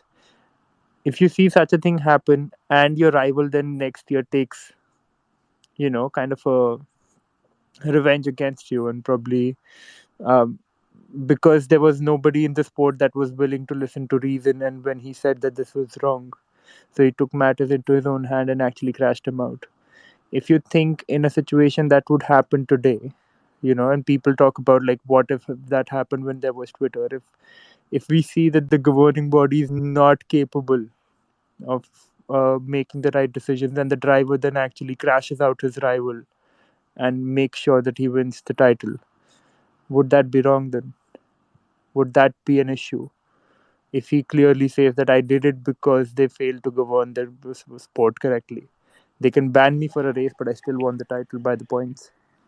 Sorry to interject, Varun, but to clarify, what happened in Suzuka 90 was, if I'm not mistaken, Senna qualified on pole. And at the time, Jean-Michel Balest, he's French, and he was basically pro Prost. They changed where they were supposed to line up on the grid. So they moved pole from actually being on the racing line and put Senna on pole. It was an effect of last year. So they were talking about it last year, then it was applied the next year. So they moved the pole position after qualifying and basically put Senna on the dirtiest side of the grid. And if I'm not wrong, he had a poor start, which basically put Prost into the lead, and that's why he just basically went Excuse my French. No, but Fuck it. yeah, my point is that if you have a bunch of decisions by the governing body that does not seem reasonable, then at that point of time when Senna crashed into him, it's not looked at negatively, right? He stood against one thing, which was the governing body being very partial towards one driver. Now, if we see that in today's light, that let's say they, and I don't want to go back to that thing last year, but if you say there are instances that there's driver A and driver B, and the governing body actually supported driver A, and they went ahead and made him champion by doing everything possible. The next year, when there is a shot for driver B to win, he just crashes into A and says, "Yeah, that's my championship. Fuck off, everyone." So, would that make an objectionable? So after the race, if he's interviewed, he would just say, because they are unable to govern the sport properly, I took matter into my own hands. They can penalize me for it, but they can't take the championship points away. Would that be looked at as negatively? Because I think when it comes to uh, Max and him being the face, there are a lot of negatives about him that people just overlook. I don't think wins can make you the face of the sport alone. A lot of people who don't even know the sport, or who don't even know that Lewis has the most wins, still recognize that Lewis is the uh, you know is the face of the sport right now. They would not know any other drivers, but they would know just one name. And it's just that on Twitter, I don't think we see those people, but in real life, when we uh, people who have minimal exposure to F1, they actually come up that they know Schumacher as a name and Hamilton as a name. And that's not because of their wins, it's because of the exposure they have in terms of how they presented the sport alongside with them. So, V, a couple points there, and you raised some good ones. Firstly, on the Senna Prost fiasco, Thanos, I think you've nailed it 95%. But if I remember correctly, I think Senna had said that what you want to do is move pole to the other side of the grid. Right? If I qualify in pole, we agree provisionally that you're going to move pole to the other side, the clean side of the grid, to which Belest agreed. But then after Senna qualified on pole, reneged and said that they weren't going to do it. And Senna promised them, well, listen, since you've done that, yeah, if Prost overtakes me into turn one, then this is what's going to happen. And he delivered on his promise. V, I suppose in that sense, I think you're right that Senna was almost viewed as, because what happened was so egregious, and because basically he should have won in '89, but for Belest being a bit of a douchebag and partisan towards Prost, I think he was viewed by aficionados and fans as a bit of a Robin Hood figure, like robbing from the rich to give back to the poor, and curing and solving for injustice in terms of what the political hierarchy was capable of in F1. I'm not sure. I think it's a different era in 2022, and I'm not sure if. I suppose if it's something as egregious as Max Verstappen in the way that he's driving, then probably that's an exceptional circumstance, yeah. But anybody else that thinks that they're above the law and that they can play the same sort of Robin Hood figure that Senna did, I think they'll be barking up the wrong tree in 2022, V, if I'm honest. Well, Max has No, but claimed that, isn't it? I get your point, but the way that I'm trying to say is, when you're talking about face of the sport, it's not about what the FIA itself or the governing body will think. It's about what the people will think. If there is a large amount of people that think that there was a robbery that went on, and globally that everyone sees that there's a robbery that went on, then even in the most obvious circumstances, the FIA was unable to rectify it at multiple instances. Even now, even as late as 1 year later, the president comes out and says we did not handle it the best way possible. You have such instances where they agree that they did some absolute, uh, uh, you know, for they did some absolute nonsense, and they actually robbed the other driver, and they agree to it, but they just don't want to move it. right? And then when you see all of these, things coming together, and the driver takes it into his own hand and says, "See, you made an error, and you're unwilling to rectify what you fucked up. So in that circumstances, I am free to actually behave the way that I want on track." I don't think it would be viewed that bad. In a time like this, when if there is a driver who can move the masses around him, it would be it would be viewed as somebody standing against you know the weakness of the FI itself, that they use their rules against them and actually to get them to beat them at their own game. But it and in an age like this where you can reach a large amount of people with an interview, like, if you win that championship in a way that you crash another driver out and then immediately retire and say, "I'm retiring because I won, because I was robbed last year, and that's why I choose to crash this way, because this is the way that they will learn that they'll have to respect the rules, and I'm retiring because all of these clans do not deserve my time and effort because they're not fit to govern the body." Do you think that the governing body will be able to survive that? I don't think so. Okay. It's a very serious exam question that you're positing there, and one that I don't have the answer to, mate. Being honest, that's far above my pay grade. The fifth wheel. Let me hand over to you. You've got a hot mic, so I'll answer the question. No, I don't think it would do anything because we saw that happen already.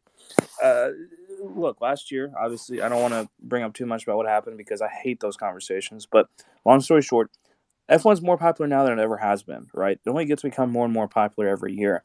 I don't think if Max or anyone else, gets screwed over by the FIA and they come to the news pit and say, fuck the FIA, I will be leaving the sport if they don't change whatever, and they try to beat him at the game or whatever they try to do. I don't think any of it has an impact because the FIA is not a governing board that we vote on.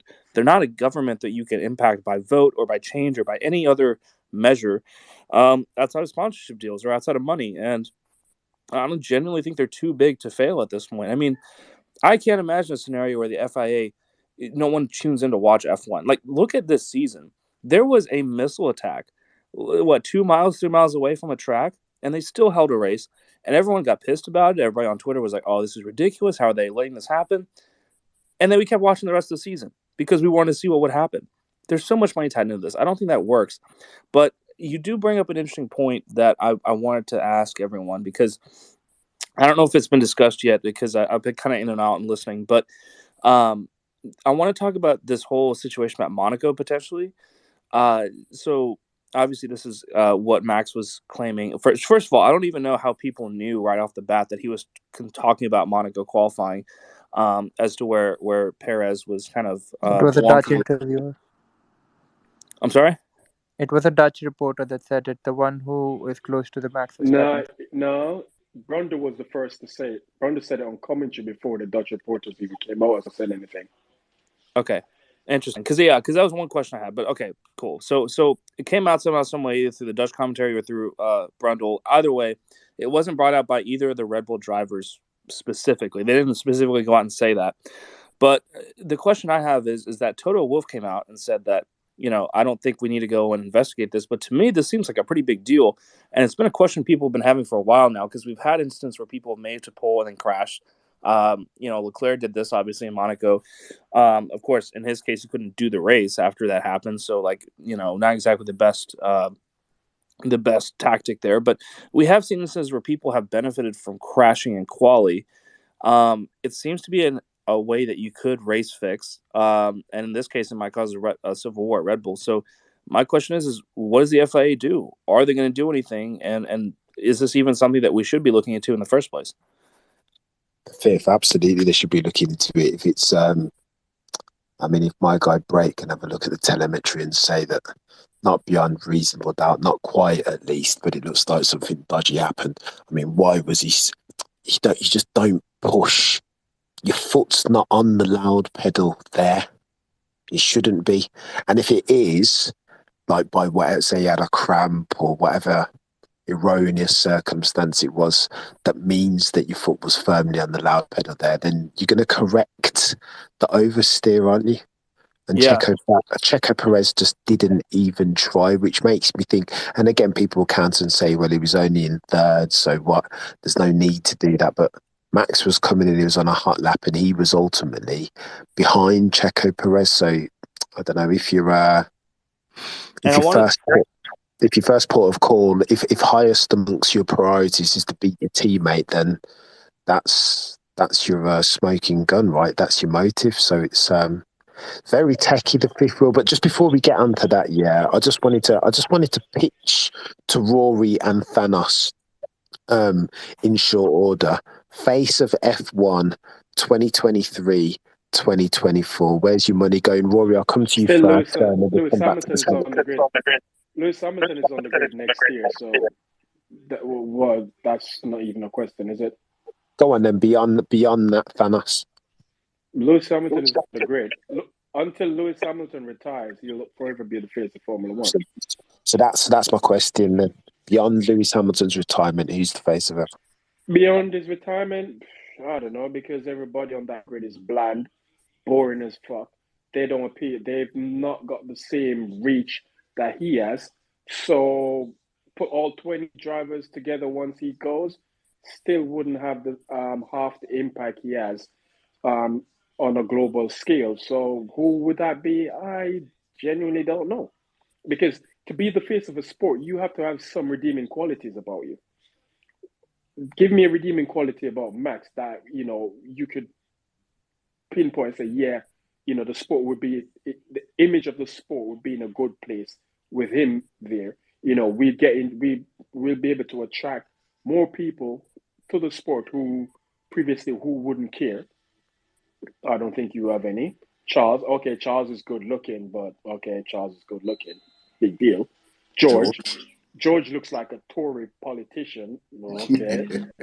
So, like I said, if you're going to be the face of something, you have to have some redeeming qualities that people can grab onto, can hold up and say, yeah, I like this person, because they're more than just a Formula One driver. There's more to them than that. You see that in every other sport. You look at tennis, Roger Federer, one of the best ever. But it's more than just his tennis that people gravitate towards. It's the same thing with Rafa Nadal. Djokovic, you look at Djokovic, not many people gravitate to Djokovic because some people find him to be a bit of an ass. But bro, you've nailed it there though, Dennis. You see that with Jocko. Jocko has nothing. Jocko is a joker. Like all the things that he's a bit of a nut job, isn't he? All the stuff that he said about the COVID vaccine, but ultimately, as of November 2022, the men's game, he is the face of it. Case in point, for wins and victories and greatness, making everything else fade to black. But Cameron, Rafa Nadal hasn't retired. Rafa Nadal still plays tennis. And Djokovic is the face of tennis in what sense? In what sense? Because right now you look at that new kid from Spain. What's his name? He won the US Open recently. I can't remember his name. He's no, a following that's just like he has that kind of like it factor. So, winning, not because you're winning doesn't mean you're going to be the face of a sport. Because again, people gravitate towards things other than just you just winning on track. You have to have some redeeming qualities that people like about you.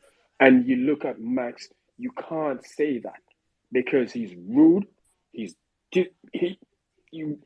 know my stance on Max already, so I don't even need to explain it again. So once Lewis goes, that's up to Liberty how they're going to do that. Because Lewis at present gets into more homes than any other drivers out there. He gets Formula One into places that the other drivers will not get into. I remember, a couple of years ago, they went to, I think it was 2018 or 2017. I don't remember who tweeted it, that they were coming through the airport in America, going to Kota. and I think it was Seb that was in there, and he had his Ferrari gear on, and absolutely no one recognized him. Nobody recognized him. You think that would have happened if Lewis Hamilton was walking through an airport anywhere in the world? No one would recognize him. No, it's different That's fans. what Formula One. That's what Formula One is, wants. They want somebody there that the ordinary person can recognize who they are.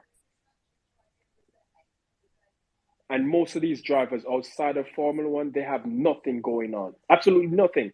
Or all they do is just drive cars, and that's it. Nothing else.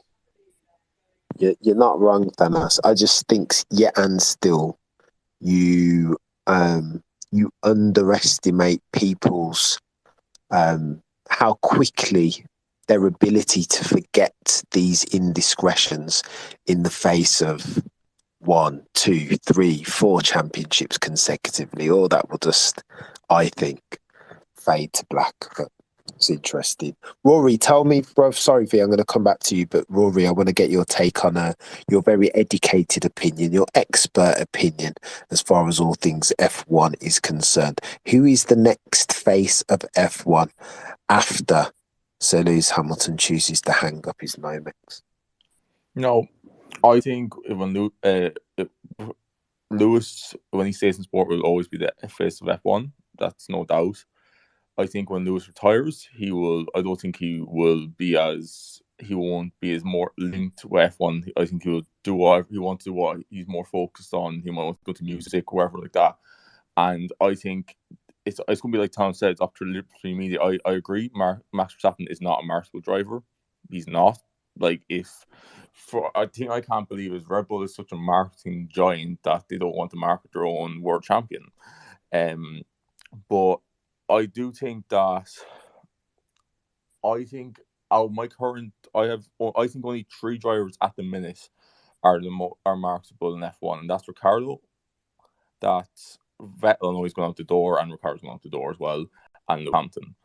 And I think, like Tom said, if when it was in an airport in Cole in 2017 or 2018, and that's before Drive to Survive happened, I think if this was now and Charles Leclerc went in a Ferrari year, I think he would be swamped.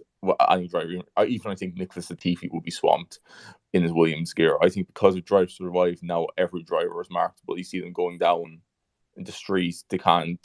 Even Charles Leclerc was in a restaurant, not even in Ferrari year, and he was recognised by a Max fan like that, and it was on social media. So yeah, but I think the face of F1. I don't think there's any driver that is marketable at the minute.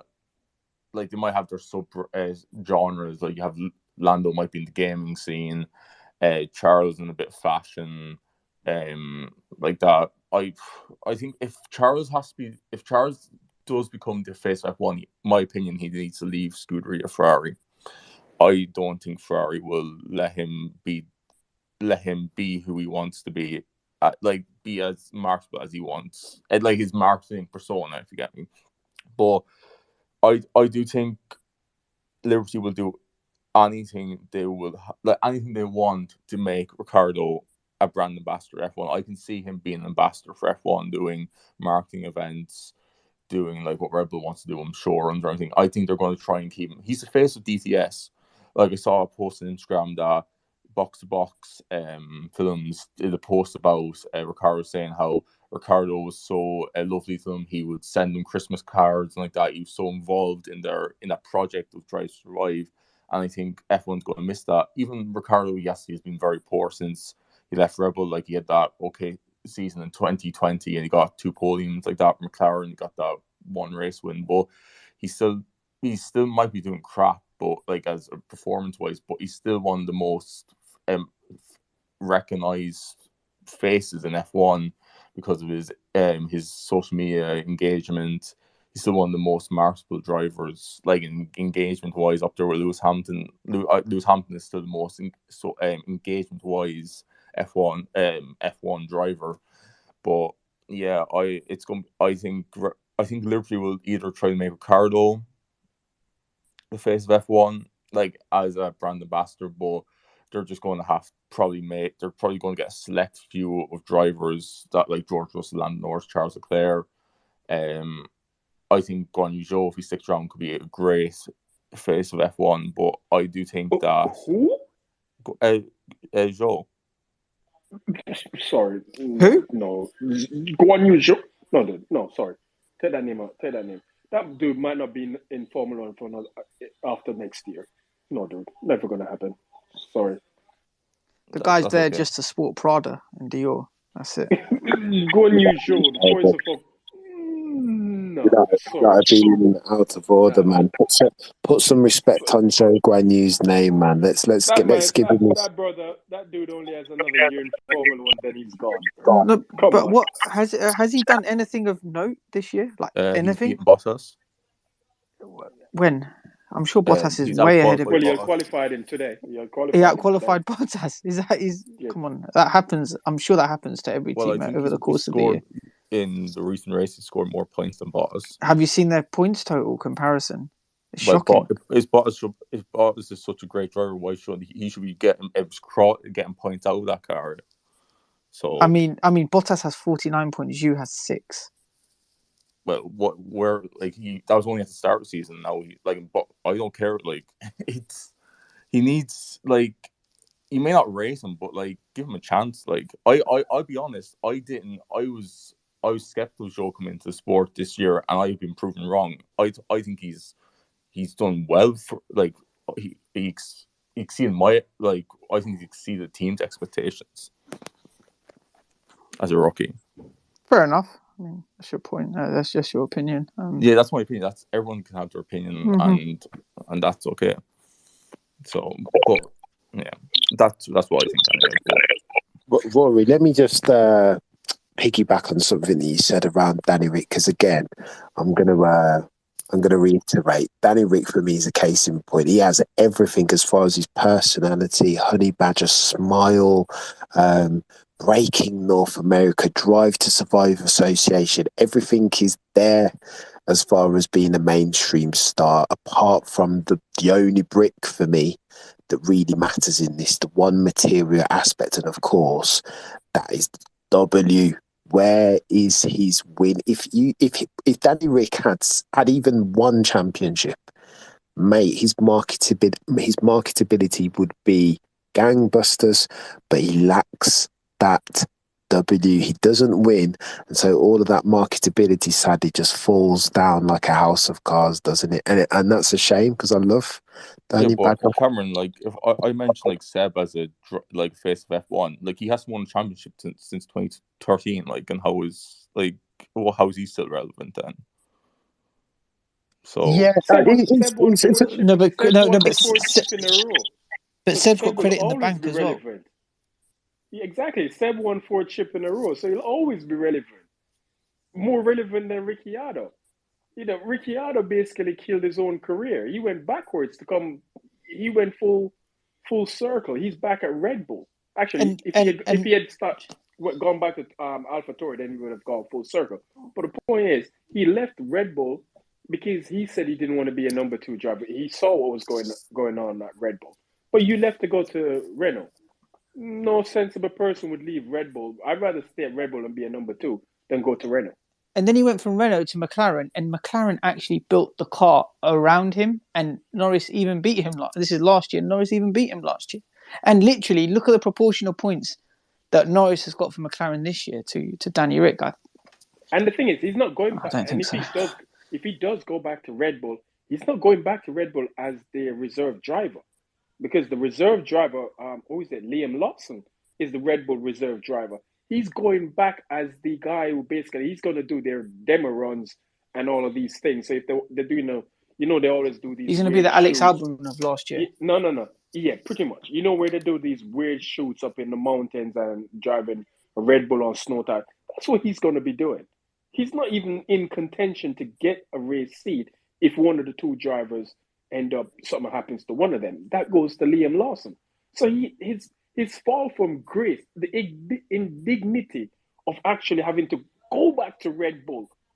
Personally, he should have just retired and said, fuck it. Sorry, before I go back there, I'd rather go go in Australia and raise sheeps or something.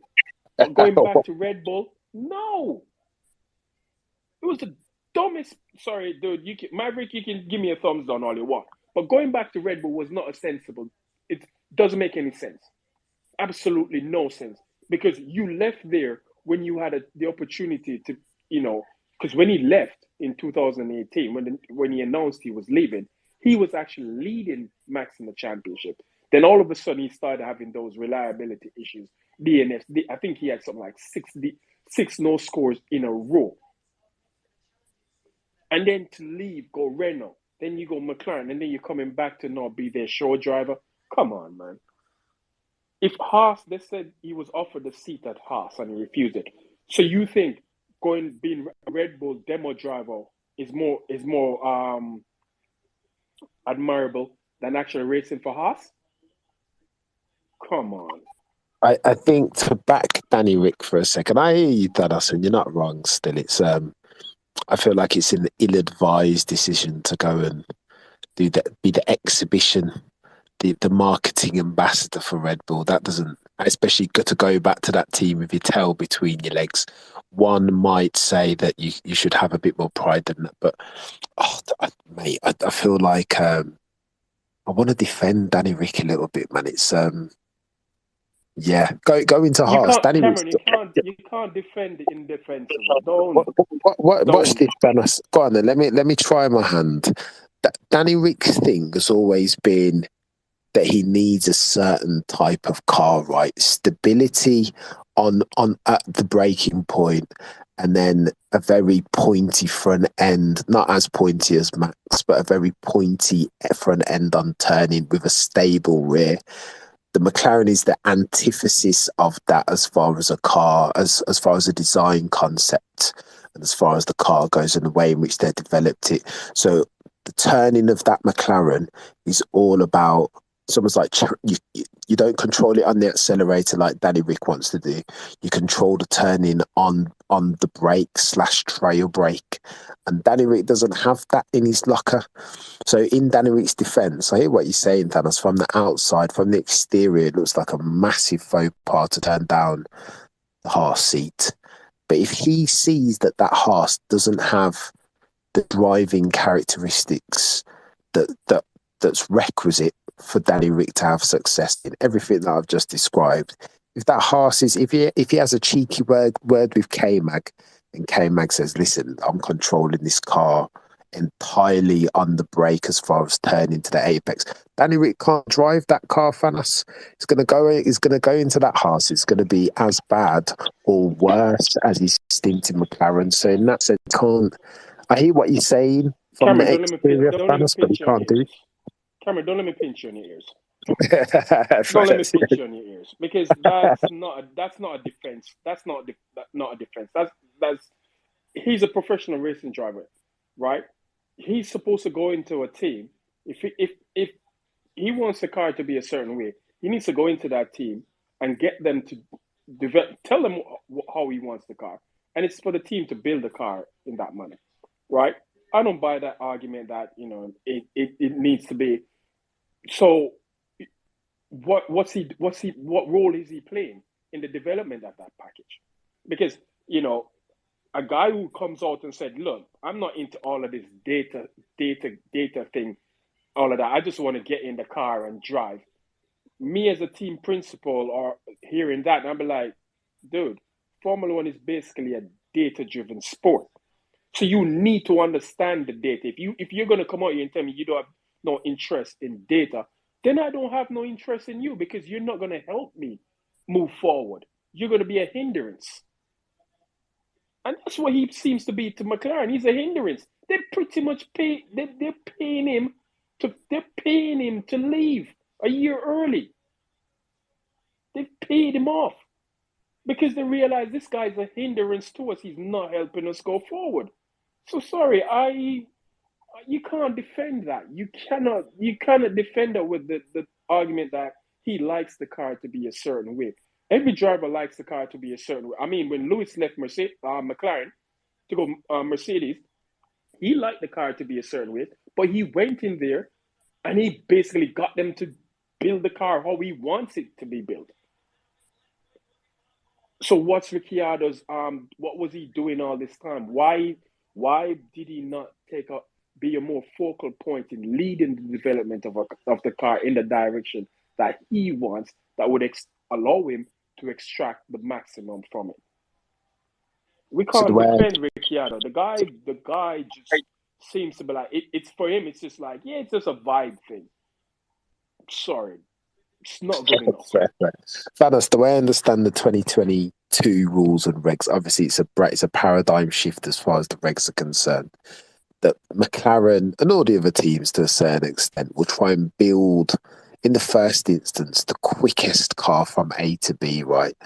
That the characteristics of the car be damned. And it so happens, incidentally, that the characteristics of the McLaren car in 2022, it's everything that Danny Rick hates as far as the characteristics in the car. He just doesn't do well in that type of car. It's not him. And so, yeah, maybe you can level the criticism at him that he should have been more instrumental and more of a leader in terms of the direction of the design concept. But I mean, it is what it is. So what you're describing is someone who's not an adaptable person. It's not an adaptable, not an adaptable driver. Absolutely, bro. He's Yeah, for sure. one-dimensional. So if you have someone who's unable to adapt to an ever-changing situation, then no, that's not what you want. You want a driver who can basically, okay, this is how the car is. Let me adapt my way of driving to try and get the maximum out of it, rather than saying, no, I'm not going to change. The car is shit. The car is rubbish. But what are you doing to try and, be better? Because every driver has to adapt. Because when the Red Bull, oh God, I hate talking about this guy. When the Red Bull wasn't giving Max what he wanted, he adapted to it and got the maximum out of it until they got the car to the point whereby he likes it now. So it's easier for him to perform to the best of his ability. You're describing Ricciardo just saying, basically, I don't really give a damn. No, This is how I expect the car to be at all times. And if it's not like that, then what you see is what you get, because I'm not going to change I'm not going to compromise, my way of going about it. No, Thanos, I think you mischaracterized it. I don't think this is willful negligence. This isn't Danny Rick saying, I sort of thing set and I'm not changing. This is something that's outside of his capability, notwithstanding his best efforts and best endeavours. Danny Rick, of course, has tried to do like Lando Norris and manipulate the car and the way it turns in on brakes, because that's how best the McLaren, the papaya-coloured McLaren responds. But Danny Rick just doesn't have that in his locker. That's kind of beyond his capacity as a driver, sadly. I don't think it's like... That's why they pay exactly. him off, basically giving him that golden handshake as a buy, mate, because you're basically, you're not helping us. Yeah, no, you're I not agree. really helping us, so might as well we just move you on and get somebody else, because you're a joke. Oh, I agree with you on everything apart from the last characterization. Thanos. V, sorry to hold you up, sir. You have a hot mic. Oh yeah, it was a long time ago when I asked to speak, when we were talking about who's going to be the face of the sport. But no, go to it, because I want to hear that from you as well. Yeah, the conversation moved far from that. Anyway, when I was talking about the face of the sport, and although Thanos and Rory said that if you ever want to see who the face of the sport is, ask somebody who doesn't follow that sport religiously. Who do they know about that sport? So if you go about somebody who doesn't watch football, and who do they think is the face of football for that reason, although they would have 2 or 3 names, but I think all of those 2 or 3 names would revolve around, although Rolando has been caught up in a lot of shit lately, but I think there would be like Messi, Rolando, and there's just a few people at the top of the game when you see, and that's true about any sport, if you ever want to see who the face of the sport is, and that's what you got to do. If you want to see who the face of MotoGP is, even though Rossi has retired, it's still to a degree Valentino Rossi, because people know who Rossi is, people know what he did, and people know how much he was visible. Even though he left the sport, he's still the face of the sport.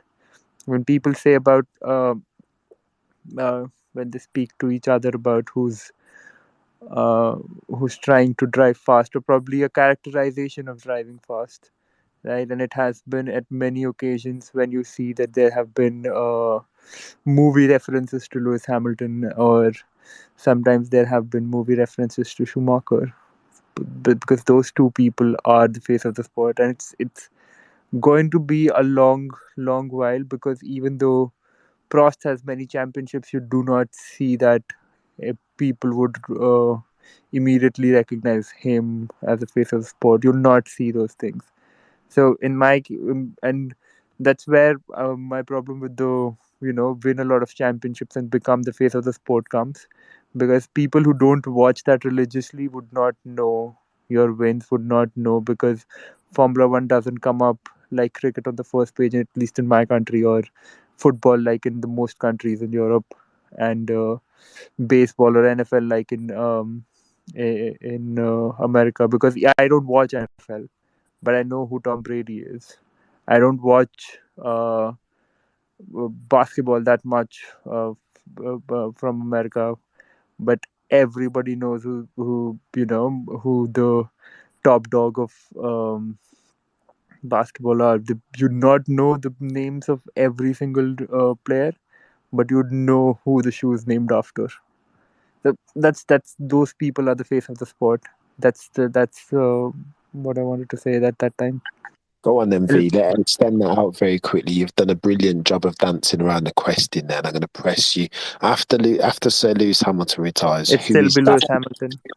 After Sir Lewis Yeah, Hamilton even after retires, he leaves, my point is, even after he leaves, the sport would still like the way that they remember Schumacher right now, or the way that they recognize that how much Lewis has done to promote that sport. Even after he leaves, they would not know who nobody's like Latifi or Albon passing through the airport checklist. They would still know people who were at the top, and who did a lot to bring that sport to the masses, and that's still below Hamilton. If you want to pick somebody from the grid, you'll have to force that in, and then say that people who actually watch it religiously and know about those people, because you're talking about Charles's fashion. Fry didn't allow him to do that fashion thing, and that's the face of the sport, that they command that respect, that it does not matter what especially for Lewis's case, uh, the things that he has been part of, and the things that he has brought to the team, not just in a sporting context, but even from a context of marketability, in terms of signing new sponsors. Like Lewis is one of the only drivers who was not sponsored by Tommy, but he still brought a sponsor to the team. That's it, Exactly. and that's one of the things that you don't see other, because Tommy don't sponsor Lewis personally, but they wanted their brand so close to Lewis that they came up and said that there is no relation between Tommy Hilfiger and Lewis Hamilton, apart from the fact that they met in a they met through fashion, and they were so impacted by Lewis's work that they wanted to collaborate with him. Do you see how far that went? That even today in the fan zone, George Russell was speaking about that. Yeah, I'm on completely on brand, and you see how much people like Lewis bring to the sport. I'm not dancing around the question. I'm just saying that face of the sport does not change because there's another winner on the block. It is the person who brought it that far. Like I said, for MotoGP, it's still Rossi. Mm. And just to touch on what you said there, you know, he will be the face of the sport because you have to look at it this way. He will always be the first ever African, Caribbean, black man, whatever you want to call him, to grace the Formula One in regards to what he does, not just on the track, but what he does off the track as well. And he will he will go down as one of the greatest of Yeah, all it's times and still be the face of F1 regardless of when he retires, because he's opened doors for others in no. regards to having more coloured people into the sport, where they're behind the scenes at Mercedes, or what he was saying today in regards to the stewards, that he went up to the stewards and he saw a woman there, and that was one of the things that they're going to be bringing forward next year, is having more female stewards. So he's opened up doors for other people, and And no you see one the same thing, else right? will ever Like, do that. No one else will ever do that in the sport of no, what but he's done. you see the same thing for rally as well, right?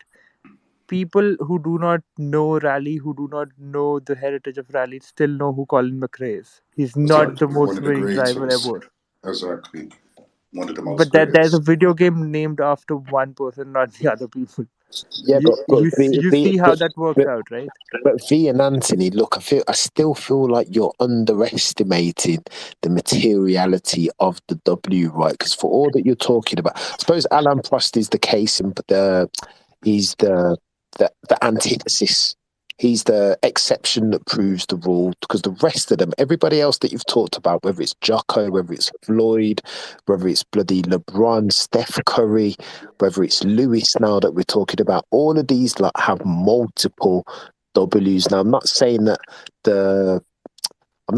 there aren't other ingredients within that marketability cake, especially for Lewis. Obviously, he's a very good-looking man. He's got that twinkle in his eye, like the way he comes across, his ability to give an interview, very Oh, charismatic, etc., etc. No, but let's be honest. That's part of no, but those are I think all. Cameron. Those are all. V, let's be But honest though. Those are all ingredients no, within the I agree. But marketability pie they that are is Lewis valuable. Hamilton. But they're valuable. And I would argue, if we're arguing which of those is the biggest ingredient of the Lewis Hamilton marketability pie, I would say the 7-time/8-time champion is probably the biggest of, as far as his marketability. And that's not degrading or diminishing how important the other bits and bobs are. No, I Okay. agree. I understand your point, but what I'm saying is that while that holds true, but even before he became a 7-time world champion, or when he was 5-time world champion, or when he was fighting for the fourth, or when he was doing in 2017, 16, there was still a wider range of people that knew him Yeah. before they knew anyone, the other drivers in the sport. I know DTS brought it to a lot of people, but those people become followers. If you still ask somebody who's not an avid follower, who does not religiously follow F1, who the face of the sport is, and regardless of the fact that they would be able to narrate all the pole positions that Lewis has or not, or how he won them, or what cars he has driven, or what he has done, it doesn't matter how that happens, but they would still know that person, and if that much, because Prost is not the only antithesis. Nobody knows who PK is, and PK is a 3-time champion. Literally nobody knows him unless he tried to make himself relevant by speaking nonsense. But there was nobody who actually cares about that there is that much of a championship effort towards him. I get the idea that wins do count for a lot, but when you think about how do you become face of any sport, it is by the number of people you impact, or the number of people you reach out to without even them following the sport. So if somebody who does not go and tune in to watch F1 still watches your name, although come up by wins or by any other factor, that that there was a Formula One driver who visited this event, or a Formula One driver who uh, came to this neighborhood, or did this, or so and so.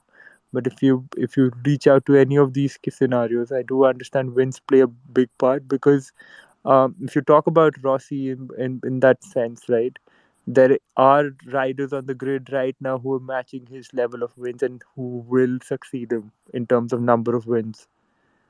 Do you think that that would change the face of MotoGP? Well, I think I'd put it ever so slightly differently. I would say take away Valentino Rossi's 4 championships or however many he's won, and does that change the face of MotoGP? And I would argue, yes, of course it would.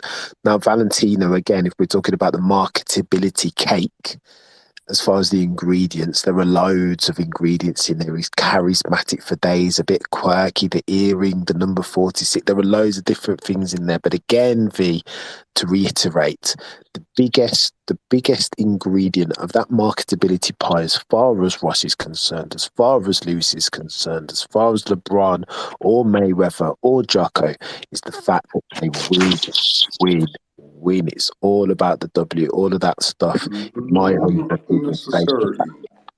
Look at Mark Marquez. It's a common denominator. What I'm saying to you, Anthony. And I suppose Mark Marquez has won 7 now, right, or something. 7. I think he's won 8 championships. He's won 8 Yeah, he's championships. on his way. I think like if there are things that fall his way, then probably because Marcus was in the recent seasons in 18 and 17, there were cases where there were a lot of on track incidents and there were a bit of bitter rivalry in some races. But you see those things and you realize that obviously Marcus is going to surpass that, and a lot of people know him. And a lot of people, I think the wins do play a role. I do understand that. But I've given you many cases in which wins, even by having wins, people don't recognize them.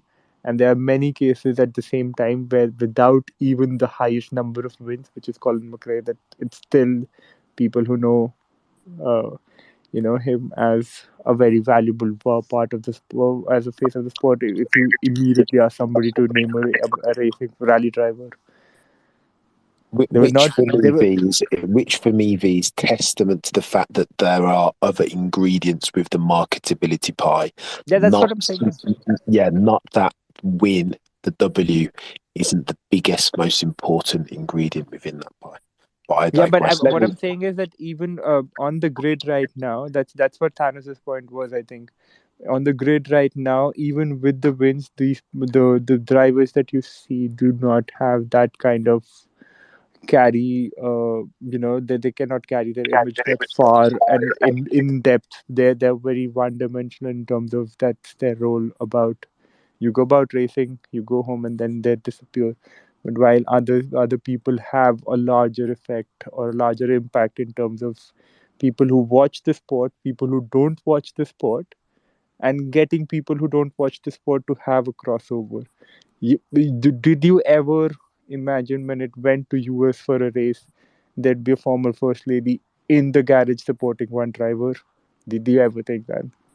It's just the impact of how far it goes, and there have been drivers before Lewis. Will be drivers after Lewis, but I don't think those kind of things would happen ever again.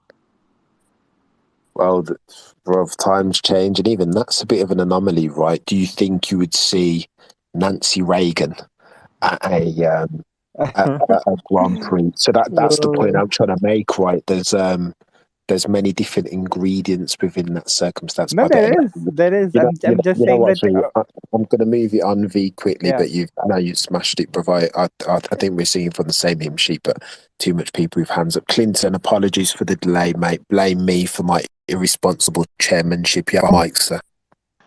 No worries. Thanks, mate. Last night, for those of you that aren't aware, many of us had a late night, early morning conversation today about Abu Dhabi and the relationship between Max and Lewis.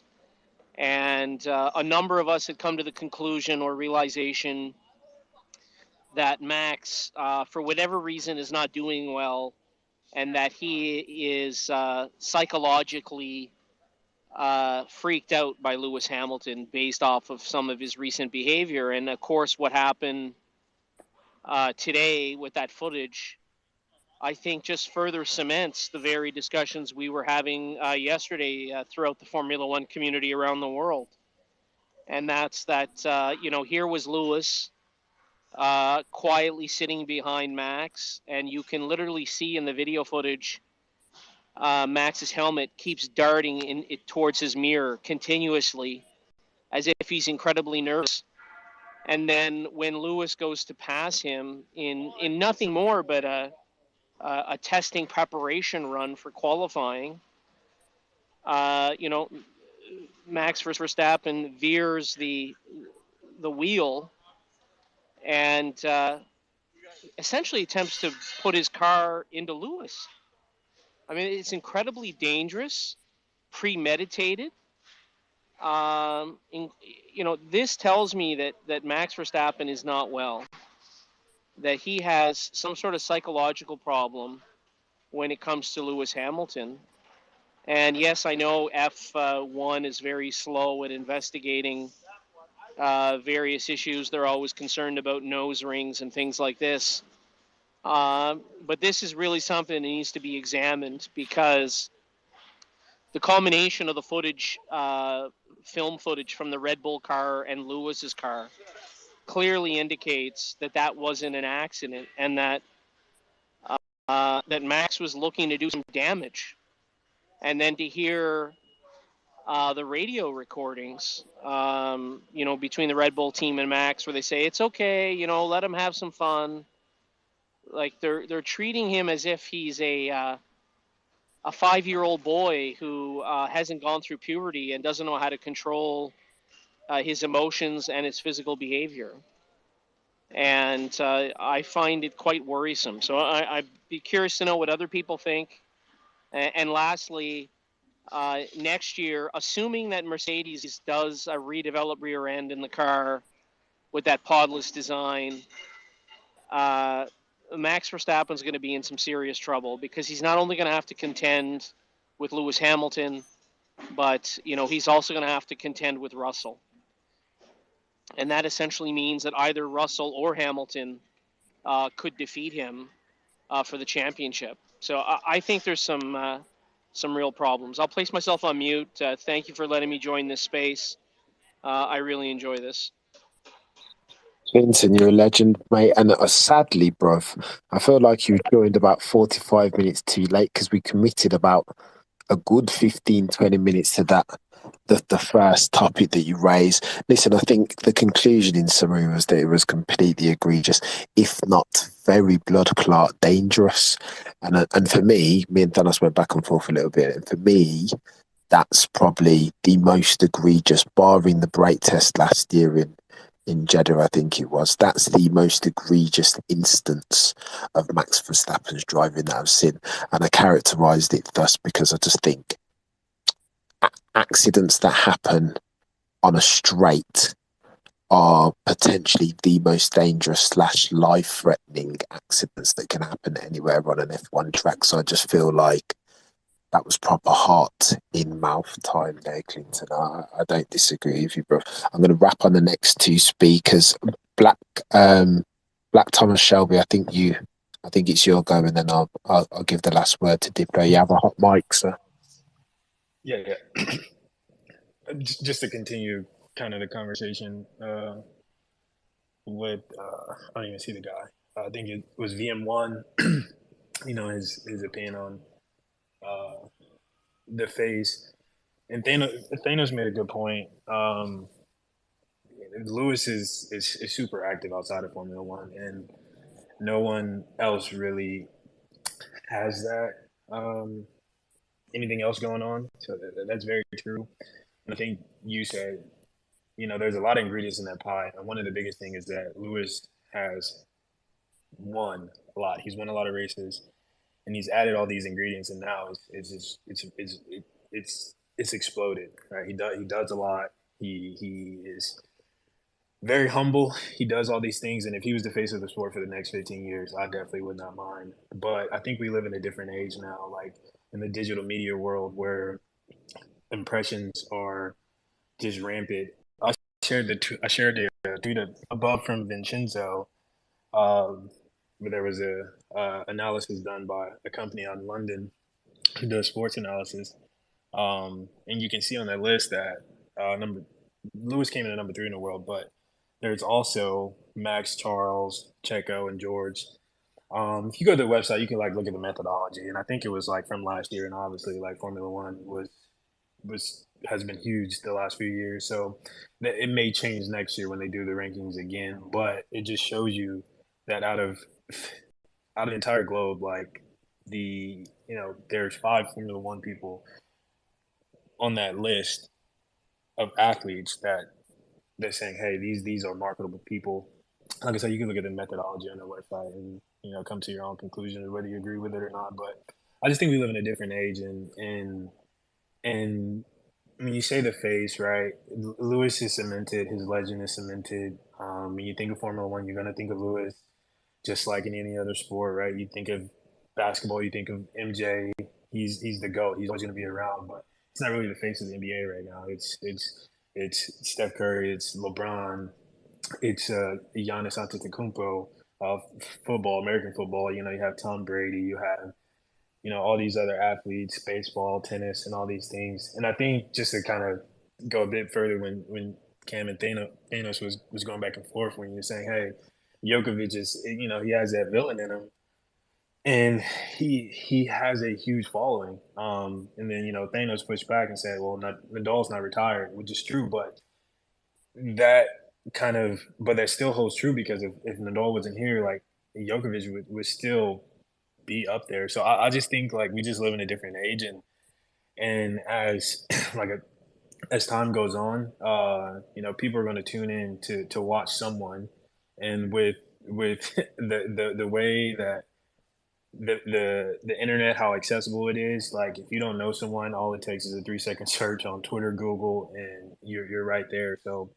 um, I think that right, Lewis he's going to be the face. He's the GOAT. He has the most wins in F1. He's done a lot for the sport.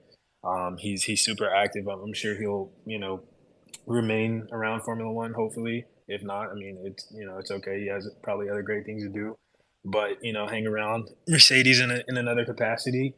So he'd still be around. But I think like there's gonna have to be a superstar driver. Like we're gonna tune in and watch the race, and there's gonna be a face plastered all over our screens, all over our social media. And so someone's gonna be the face, and it, like I said, I hope it's Lewis. I really like that. I don't think I've ever admired an adult outside of Barack Obama as much as I admire Lewis. But I just think that I think someone will just take those reins, because I mean that's just the nature of the world. The world moves at a rapid pace now. It's definitely not like 20 years ago. So we have so much access now, and it allows us to move at the speed of light. So, and the world just moves. So yeah, that's my last 2 cents on it.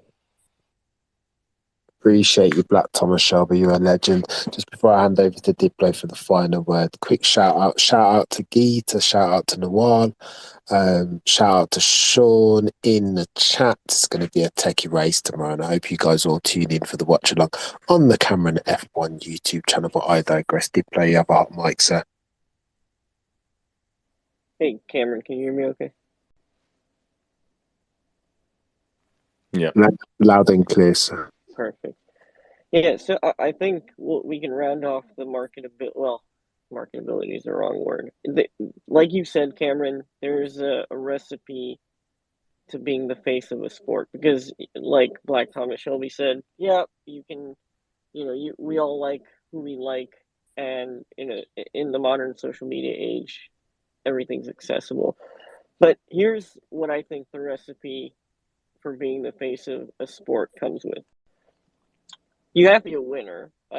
That's a given. That's obvious. And you also have to be marketable, right?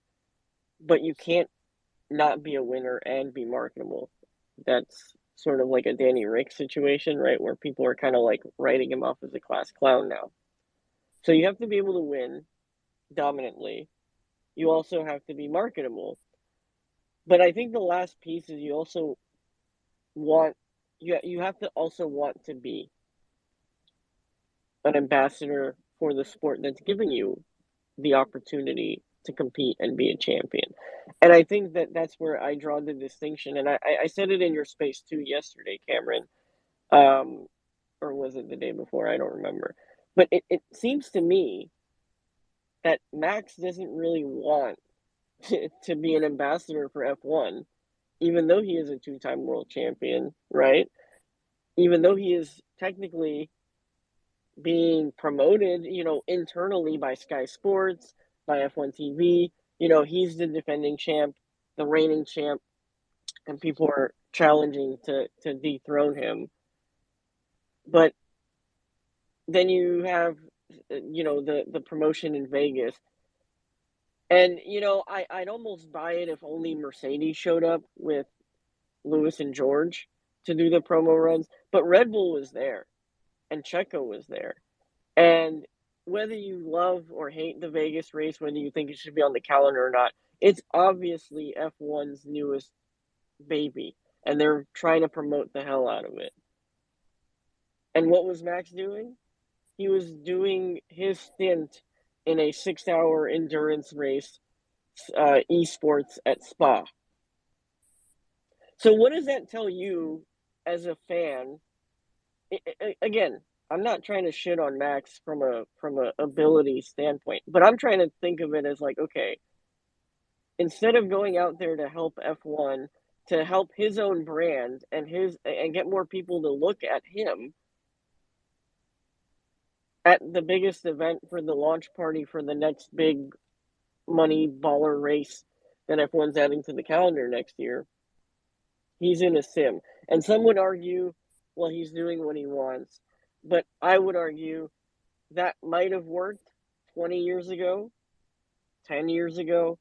But in a modern 2022, with social media boosting engagement and increasing access to a sport, you need to do everything you can. And Red Bull need to do everything they can. Whether we love or hate them as a team or as a driver, Max, they need to be doing everything they can to milk the spotlight that they've been doing everything to get in. When Lewis and Mercedes were at the top, they were doing all this shit, matching the salary, making bold statements, all of this to be in the spotlight, to be in a headline. And now they have the spotlight. And all it seems to do is make them have PR nightmares. So it starts with one step.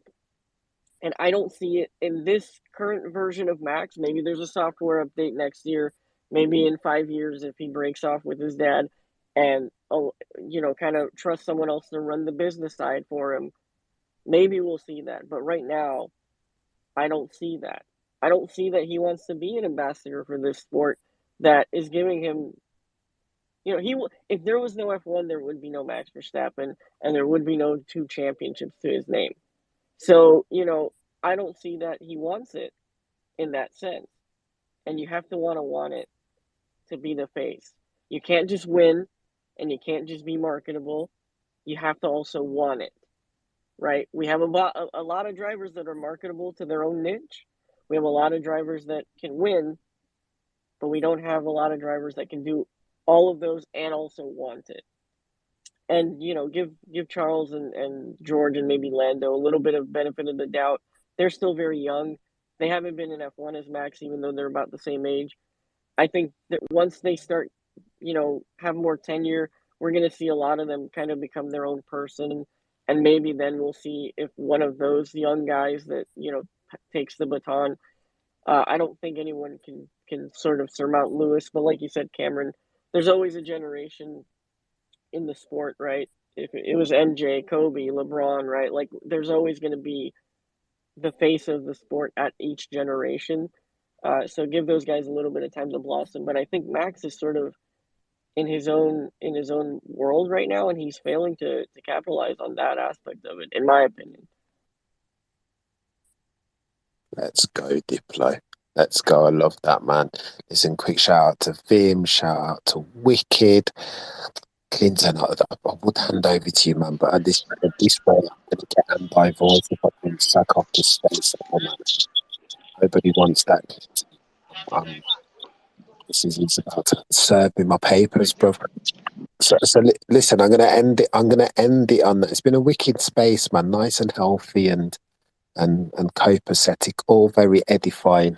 And I appreciate each and every single one of you. Man, listen, enjoy the race tomorrow. Here's hoping that I get some Lewis Hamilton vibes and some good Lewis Hamilton outcomes, or at least some very good Mercedes outcomes, even if it is George. I'd love to see Sir Lewis Hamilton win, but you know what, we can but hope. Between now and next time, do me a favour, guys and girls, hug somebody that you love. I'll be streaming the watch along as always on the Cameron F1 channel, 60 minutes before lights out. If you like that sort of stuff, please do hop over to the Cameron F1 channel and join me. MVP of the space. Listen, I gotta give it to my co-host Roy for spitting bars early on. I wanted to give a little cheeky co-host shout out. You know, I'm going to give to Black Thomas Shelby, man, because he was also spitting some bars, learning lots from a couple insightful comments. But again, let me wrap on that between now and next Cameron.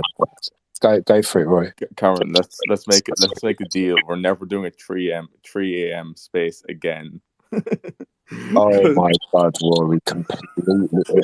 That 3 a.m. space yesterday morning was more irresponsible than Max Verstappen move on track today, where he nearly tried to kill Sir Lewis Hamilton. That's how irresponsible that was, Rory. I just have to jump in quickly. Sorry, I just have to. Just to the point about markability. Does anyone here honestly believe, after what we witnessed today, with what could have been, an incredibly dangerous event that happened, that the F1 really wants Max as a marketable person? So Again, I'm not trying to pick on him. It's just, is that the kind of behavior that you want to market your sport? I don't think it is. I can nail that one very quickly, Clinton, and concisely. Yeah, you are right, and I concur absolutely. That's not what you want from the person outside of the cockpit who is potentially the heir apparent to be your face of the sport. But the problem that they're presented with is that, again, the line of least resistance as far as being the face of your sport is the W, right? And the person with two W's, one with a very clear and distinct asterisk on there being the 2021 season, currently is Max Verstappen. So I think they're going to do their best to push him, and they're going to do their best not to piss him off. And if that means that he's going to renege on a cheeky promotional activity as far as the Las Vegas opening party, and let him go off and doing his own thing on a sim with a Le Mans 24-hour race or whatever, then that's what they're going to do, because they realise, Liberty Media do, what side their bread is buttered on, and that's the Max Verstappen side after Sir Lewis Hamilton goes, or at least it is as at November 2022. But listen, I'm going to draw it to a close there, Clinton, if that's all right with you, because I desperately don't want to get Andive. Shout out to co-MVPs Rory and Black Thomas Shelby. You guys have been legends. Shout out to Fanos as well for devil's advocating me and telling me, calling me out on my foolishness and my illogical arguments. You're the legends. Between now and next time, I'm going to try and do a space at some point next week where we can talk about the season that was 2022, because it's been a techie one. Not the best, not what was promised, not the rematch between Sir Lewis Hamilton, but you got to blame the Brackley outfit for that. But we will talk about that some point in the week. Between now and next time, do me a favour, guys and girls, hug somebody that you love.